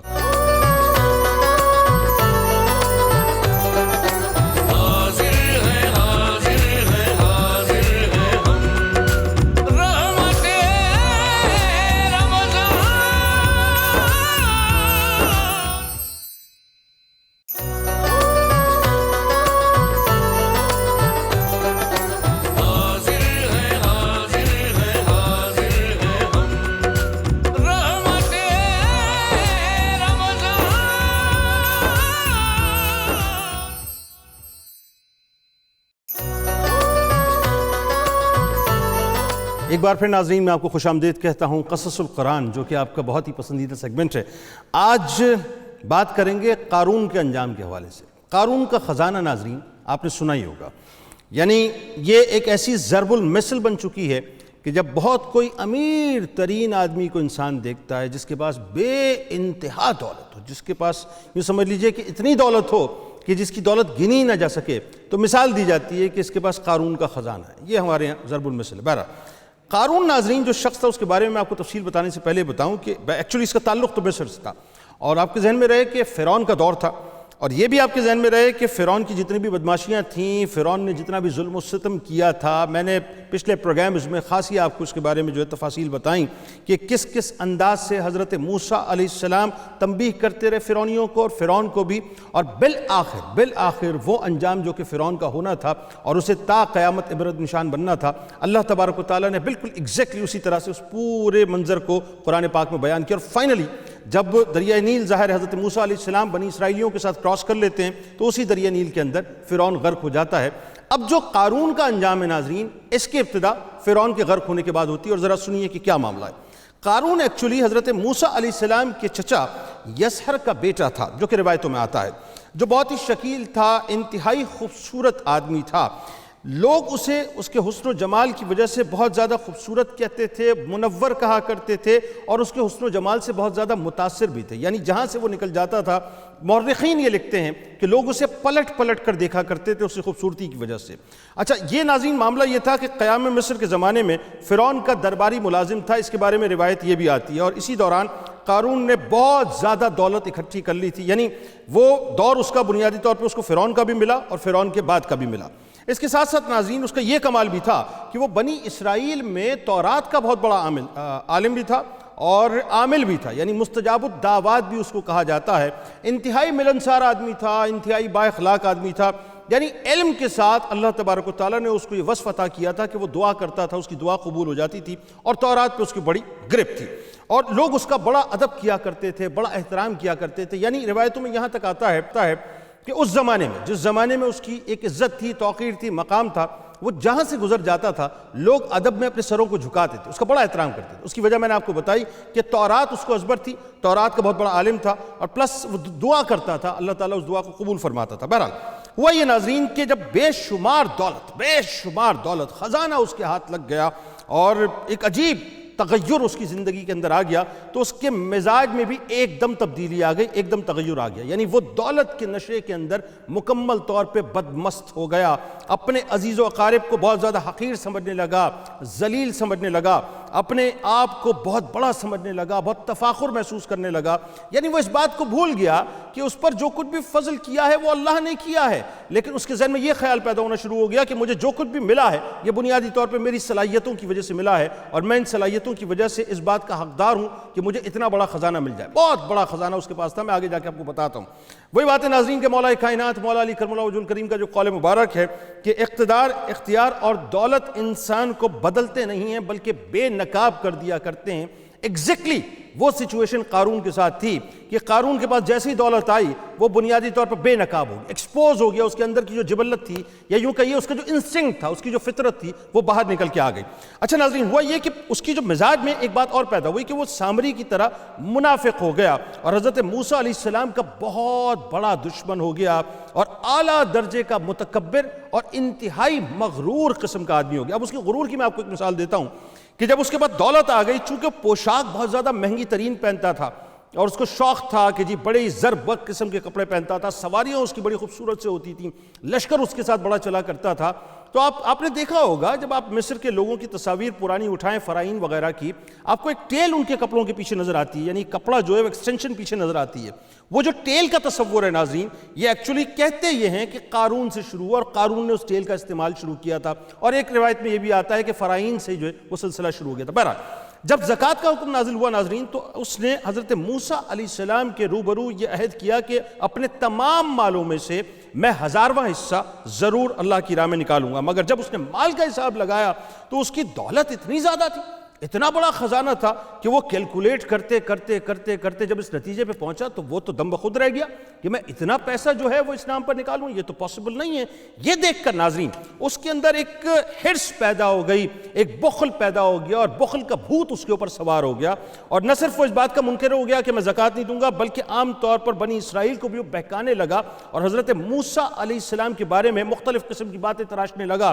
یعنی وہ یہ کہتا تھا کہ حضرت موسیٰ علیہ السلام بہانے سے تم سے پیسہ سمیٹنا چاہتے ہیں معاذ اللہ، اور وہ اپنے استعمال میں لینا چاہتے ہیں، مختلف قسم کی باتیں وہ بنی اسرائیل سے کرتا رہا، یہاں تک کہ حضرت موسیٰ علیہ السلام سے لوگوں کو برگشتہ کرتا رہا، اور قارون ناظرین مستقل اپنی گھناؤنی چالیں چلتا رہا، گندی باتیں کرتا رہا معاذ اللہ موسیٰ علیہ السلام کے حوالے سے، اور اس حد تک وہ چلا گیا کہ اس نے ایک عورت کو تیار کیا۔ بڑی توجہ رہے ناظرین آپ کی، اس نے ایک عورت کو تیار کیا، بہت زیادہ مال اس کو دیا، یعنی یہ کہہ کر کہ تم حضرت موسیٰ علیہ السلام پر معاذ اللہ بدکاری کا الزام لگا دو۔ اچھا جی، اب ہوا یہ ناظرین، یہ عین اس وقت ہوا جس وقت حضرت موسیٰ علیہ السلام واز فرما رہے تھے۔ اب ذرا توجہ آپ کی رہے، یعنی ایک نبی جب واز فرما رہے ہیں، ظاہر ہے آپ کو پتہ ہے کہ ایک جمع غفیر ہوگا، بنی اسرائیلیوں کی ایک بہت بڑی تعداد ہوگی۔ ایگزیکٹلی ناظرین اس وقت قارون کھڑا ہوا، اس نے آپ علیہ السلام کو ٹوکا کہ معاذ اللہ ثم معاذ اللہ موسیٰ علیہ السلام نے جو ہے اس عورت کے ساتھ بدکاری کی ہے۔ یہ جب جملہ اس نے کہا، جب الزام لگایا، تو موسیٰ علیہ السلام نے فرمایا، چونکہ ظاہر ہے پھر تو نبی کا جلال سامنے آتا ہے نا، اس نے اتنا بڑا الزام لگا دیا نبی کے دامن کے اوپر، تو اب تو بات یہ ہے کہ اللہ تبارک و تعالیٰ، پھر وہی بات ہے جو میں ہمیشہ ایک بات کہتا ہوں ناظرین، کہ جب نبی کی ناموس پہ بات آ جائے تو پھر انسان ریٹیلیٹ کرے نہ کرے، قدرت ریٹیلیٹ کرتی ہے۔ انسان اپنی نبی کے ساتھ اپنی محبت کا، عشق کا اظہار کرے نہ کرے، پھر قدرت جو ہے وہ بتاتی ہے کہ ناموس کو کیسے پروٹیکٹ کرنا ہے۔ حضرت موسیٰ علیہ السلام نے فرمایا کہ اس عورت کو میرے سامنے لاؤ۔ اب یہ جلال موسوی جو ہے ناظرین وہاں نظر آ رہا ہے کہ اس عورت کو میرے سامنے لے کے آؤ۔ چنانچہ وہ عورت بلائی گئی تو حضرت موسیٰ علیہ السلام نے فرمایا کہ اے عورت، اب جملے سنیے گا، اے عورت، اللہ کی قسم، اس اللہ کی قسم جس نے بنی اسرائیل کے لیے پہاڑ کو پھاڑ دیا، یعنی وہ اب بتا رہے ہیں کہ دریا نیل سے جو نکلے تھے وہ کس سے نکلے تھے؟ یعنی اللہ کے اذن سے نکلے تھے، اس اللہ نے ہمیں نکالا تھا، تو بنی اسرائیل کے لیے پہاڑ کو پھاڑ دیا اور عافیت و سلامتی کے ساتھ دریا پار کرا کر فرعون سے نجات دی، سچ سچ کہہ دے کہ واقعہ کیا ہے۔ حضرت موسیٰ علیہ السلام کا جو جلال تھا ناظرین، اچھا بڑے جلالی پیغمبر حضرت موسیٰ علیہ السلام جب یہ گفتگو فرما رہے تھے، اور جس وقت اپنے جملے بڑے جلال میں کہیں، وہ عورت انتہائی سہم گئی، بالکل سہم گئی آپ کے جلال کی وجہ سے، جلال نبوت کی وجہ سے، اور اس نے مجمع عام میں صاف صاف کہہ دیا کہ اے اللہ کے نبی، مجھے فرعون نے کثیر دولت دے کر آپ پر بہتان لگانے کے لیے آمادہ کیا تھا۔ ناظرین کرام، اس وقت حضرت موسیٰ علیہ السلام انتہائی آبدیدہ ہوئے اور سجدہ شکر میں گر گئے، اور بحالت سجدہ آپ نے یہ دعا مانگی کہ یا اللہ پھر قارون کو اپنا قہر دے، قارون پر اپنا قہر اور غضب نازل فرما دے اور اس کو نیست نابود فرما دے۔ پھر آپ نے مجمع سے فرمایا کہ جو قارون کا ساتھی ہے وہ قارون کے ساتھ ٹھہرا رہے، اور جو میرا ساتھی ہے وہ قارون سے جدا ہو جائے۔ چنانچہ دو بدبختوں کے سوا ناظرین تمام بنی اسرائیل قارون سے الگ ہو گئے۔ اچھا، اب یہاں پہ میں آپ کو ایک بات بتاؤں، یہ دو روایتیں اس میں ملتی، ایک روایت تو میں نے آپ کو یہ بتائی، دوسری روایت یہ ہے کہ قارون بہت ہی زرق برق لباس پہن کر، انتہائی جاہ و حشم کے ساتھ، بہت ہی تمترک کے ساتھ، بہت ہی یوں سمجھ لیجئے تفاخر کے ساتھ، تکبر میں، متکبرانہ انداز میں اپنے لشکر کے ساتھ جا رہا تھا۔ موسیٰ علیہ السلام کے سامنے اس کا آمنا سامنا ہوا اور اس نے موسیٰ علیہ السلام کو معاذ اللہ چیلنج کیا۔ اس وقت قارون چونکہ یہ سمجھتا تھا کہ میں حق پر ہوں معاذ اللہ، اس نے کہا ٹھیک ہے، ایک کام کرتے ہیں، ہم دونوں ایک دوسرے کے خلاف بد دعا کرتے ہیں، پہلے تم کرو گے یا میں کروں؟ موسیٰ علیہ السلام نے پہلے تم بد دعا کرو۔ اس نے بد دعا کی، ظاہر اس کی دعا قبول نہیں ہونی تھی۔ جیسے ہی موسیٰ علیہ السلام نے دعا کی یا بد دعا کی، اس کے بعد کیا ہوا یہ میں آپ کو بتاتا ہوں، یعنی دو مختلف روایتیں، اس کی تطبیق میں آپ کے سامنے پیش کر رہا ہوں۔ پھر حضرت موسیٰ علیہ السلام نے ناظرین زمین کو حکم دیا۔ اچھا، حضرت موسیٰ علیہ السلام کے تابع اللہ تعالیٰ نے اس وقت زمین کو فرما دیا اور حکم دیا موسیٰ علیہ السلام کو کہ اب تم زمین کو حکم دو۔ لہٰذا اللہ کے اذن سے موسیٰ علیہ السلام نے زمین کو حکم دیا کہ اے زمین، تو اسے پکڑ لے اس کو۔ تو قارون ایک دم گھٹنوں تک زمین میں دھس گیا۔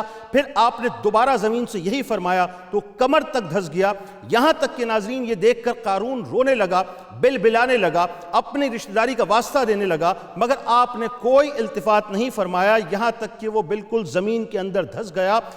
اور جو دو بدبخت جو قارون کے ساتھی ہوئے تھے وہ لوگوں سے اب کہنے لگے کہ حضرت موسیٰ علیہ السلام نے قارون کو اس لیے زمین میں دھسا دیا ہے کہ وہ قارون کے مکان اور اس کے خزانوں پر خود قبضہ کر لیں۔ اچھا، اس کے جو خزانے تھے ناظرین، اس کے بارے میں ایک عجیب معاملہ ہے۔ روایتوں میں آتا ہے، بہت زیادہ تفاصیل تو نہیں ملتی لیکن جو روایتوں میں آتا ہے وہ بڑی عجیب بات ملتی ہے کہ ایک باقاعدہ جماعت اس کے خزانوں کی چابیوں کو اٹھایا کرتی تھی.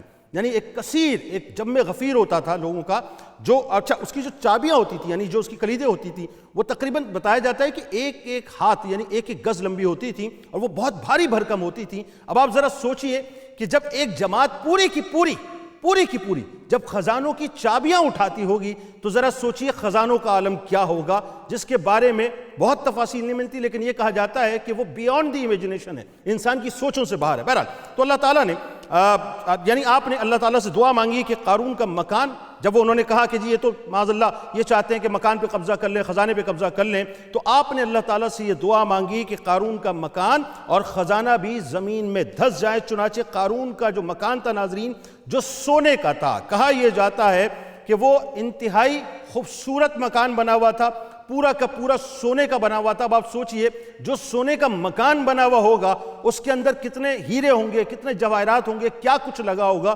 انسان تصور نہیں کر سکتا. تو موسیٰ علیہ السلام نے دعا کی اللہ سے کہ قارون کا مکان اور خزانہ بھی زمین میں دھس جائے. چنانچہ قارون کا مکان جو سونے کا تھا اور اس کا سارا جتنا بھی خزانہ تھا وہ زمین میں دھس گیا. اس کے بارے میں ایک اور روایت آتی ہے ناظرین کہ یہ قیامت تک دھستا رہے گا. یعنی قارون جس طرح سے زمین میں دھسا ہے، یہ صرف زمین میں دھسا نہیں ہے، یا اس کا گھر جو زمین میں سونے کا تھا وہ دھس گیا، یا اس کا محل جو بھی تھا وہ زمین میں صرف دھسا نہیں ہے، یا اس کا خزانہ صرف زمین میں نہیں دھسا، یہ قیامت تک دھستا رہے گا، قیامت تک اسی انداز سے وہ دھسایا جاتا رہے گا. اب ہوا کیا ناظرین، قارون کا جو خزانہ ہے، قرآن پاک میں اللہ تعالیٰ کا ارشاد ہے کہ ہم نے قارون کو، قرآن میں اللہ فرماتا ہے ہم نے قارون کو اتنے خزانے دیے تھے کہ وہ ان خزانوں کی کنجیاں ایک مضبوط اور طاقتور جماعت بمشکل اٹھا سکتی تھی. قرآن مجید میں ہے کہ بے شک قارون حضرت موسیٰ علیہ السلام کی قوم میں سے تھا، پھر اس نے ان پر ظلم کیا اور ہم نے اس کو اتنے خزانے دیے تھے جن کی کنجیاں ایک طاقتور جماعت پر بھاری تھیں. یہ قرآن کہتا ہے ناظرین. حضرت موسیٰ علیہ السلام نے ناظرین ایک اور اس میں معاملہ تھا، کچھ نصیحتیں فرمائی تھیں قارون کو، اور وہ بڑی توجہ طلب نصیحتیں ہیں، وہ ذرا سنیے.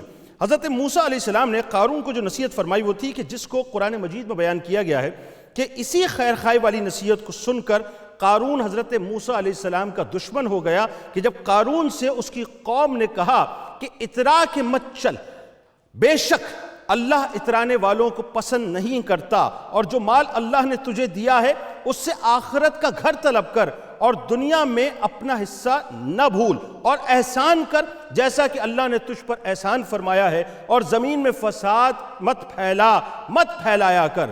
قارون کو ناظرین جب یہ کہا گیا کہ اپنا مال اللہ کی مخلوق پر خرچ کرے تو وہ کہنے لگا کہ میں اپنا مال اس قوم پر کیوں خرچ کروں. دیکھیے یہ وہ بات ہے ناظرین جو میں آپ کو سمجھانا چاہتا ہوں، ابھی آگے جا کے آپ کو سمجھاتا ہوں. آگے وہ کہتا ہے کہ جبکہ یہ مال میرا ہے اور میں نے اپنے ہاتھوں سے کمایا ہے. قارون نے اپنا مال کے گھمنڈ میں اس مخلصانہ نصیحت کو ٹھکرا دیا اور خوب بند سور کر تکبر اور غرور سے اتراتا ہوا قوم کے سامنے آیا اور حضرت موسیٰ علیہ السلام سے بدگوئی کی اور ایذا رسانی کرنے لگا. اس کا نتیجہ کیا ہوا قرآن اس بارے میں کہتا ہے تو ہم نے اس کو اور اس کے گھر کو زمین میں دھسا دیا تو اس کے پاس کوئی جماعت نہ تھی کہ اللہ کے عذاب سے بچانے میں اس کی مدد کرتی اور وہ کوئی بدلہ نہ لے سکا. اب یہاں جو باتیں آپ کو سمجھانی ہیں ناظرین وہ 2-3 باتیں سمجھ لیجئے. ایک تو بنیادی طور پہ بات یہ ہے کہ جو غرور ہے، یہ جو گھمنڈ ہے نا انسان کو کہ میں کچھ ہوں، مجھے میری وجہ سے کچھ ملا ہے، یہ قارون کے خزانے سے بڑھ کے کسی کے پاس خزانہ نہیں ہے. ایکچولی اللہ تعالیٰ ہمیں اس میں پیغام کیا دے رہا ہے ناظرین؟ سمجھنے والے کے لیے اشارہ کافی ہوتا ہے کہ جو کچھ بھی ہے من جانب اللہ ہے. اگر ہم یہ سوچیں کہ اللہ نے ہماری صلاحیتوں کی وجہ سے ہمیں دیا، نہیں، اللہ نے ہمیں صلاحیتوں کی وجہ سے نہیں دیا، اللہ نے اپنے فضل کی وجہ سے ہمیں دیا ہے. جب انسان یہ سوچتا ہے کہ اللہ نے اپنے فضل کی وجہ سے دیا ہے تو پھر انسان کی گردن کے اندر سریا نہیں آتا ہے بلکہ انسان انکساری کے ساتھ جھکتا ہے. ایک بات. دوسری بات، جب انسان یہ سمجھ لیتا ہے کہ اللہ نے دیا اس کے فضل سے ہے تو پھر اس مال کو وہ اپنا مال نہیں سمجھتا، اپنی منجانب نہیں کرتا، وہ اللہ کی طرف لوٹاتا ہے. وہ کہتا ہے جب مال اس کا ہے تو پھر خرچ بھی اسی کی راہ میں کرنا ہے. یہی بخل بنیادی طور پر قارون نے کیا کہ جب قوم اسے سمجھاتی رہی کہ اللہ کی راہ میں خرچ کر تو اس نے خرچ نہیں کیا. اس نے کہا نہیں، یہ تو میری وجہ سے ہے. جب موسیٰ علیہ السلام نے کہا کہ اللہ کی راہ میں خرچ کر، اس نے منع کر دیا، اس نے تکبر اختیار کیا. نتیجہ کیا نکلا ناظرین؟ نتیجہ یہ نکلا کہ اللہ تبارک و تعالیٰ نے اس کی تنابیں کھینچ لی. بالکل کھینچ لی، اور ایسی کھینچ لی کہ اس کے سارے خزانے کو زمین کے اندر دفن کر دیا، اس کو زمین کے اندر دفن کر دیا، اس کے وجود کو غرق کر دیا، اس کے گھر کو غرق کر دیا، اور رہتی دنیا تک قارون کے خزانے کو اور قارون کو ایک سمبل بنا دیا ان تمام لوگوں کے لیے کہ جن کو مال پر بڑا ناز ہوتا ہے، اپنے اوپر بڑا زام ہوتا ہے، بڑا غرور ہوتا ہے، بڑا تکبر ہوتا ہے۔ یاد رکھیے گا، ہمارا جسم، ہمارا وجود، ہماری صلاحیتیں اللہ کی امانت ہیں، جو مال اللہ نے ہمیں دیا ہے وہ اللہ کی امانت ہے، اور جو اللہ کی امانت ہے اسے اللہ ہی کے پاس جانا ہے۔ بہترین سوداگر اور تاجر وہ ہے، یہ بہترین تاجر تھا ناظرین۔ آپ کو میں ایک بات بتاؤں، یہ مصر کا بہترین تاجر، بلکہ ٹاپ آف دا لائن تاجر تھا۔ جس طرح سے فرعون جو ہے بادشاہ تھا، جس طرح حامان اس کا ذکر آتا ہے وہ اس کا وزیر تھا، یہ جو تھا بنیادی طور پہ یہ ٹاپ آف دا لائن تاجر تھا، بلکہ میں یہ کہوں کہ سرمایہ دار تھا، ایک سرمایہ دارانہ ذہنیت تھی۔ اس نے نیکسس بنا کر رکھا تھا فرعون کے ساتھ کہ فرعون کی بادشاہت اور اس کی طاقت ہوتی تھی اور یہ اپنے مال کو وہاں سے پروٹیکٹ کیا کرتا تھا۔ تو یاد رکھیے گا، پروٹیکشن صرف اللہ کی ہے، اور وہ پروٹیکشن یہ ہے کہ جو مال اللہ نے دیا ہے وہ اللہ کی راہ میں خرچ ہو جائے وہ پروٹیکٹ ہو جاتا ہے، ورنہ وہ برباد ہو جاتا ہے۔ انشاءاللہ زندگی رہی تو شام 5 بجے آپ سے دوبارہ ملاقات ہوگی افطار کے موقع پہ۔ اس دعا، اس امید، اس یقین کے ساتھ اجازت دیں کہ اللہ تعالیٰ آپ کا، ہمارا، ہم سب کا حامی و ناصر ہو۔ اللہ حافظ۔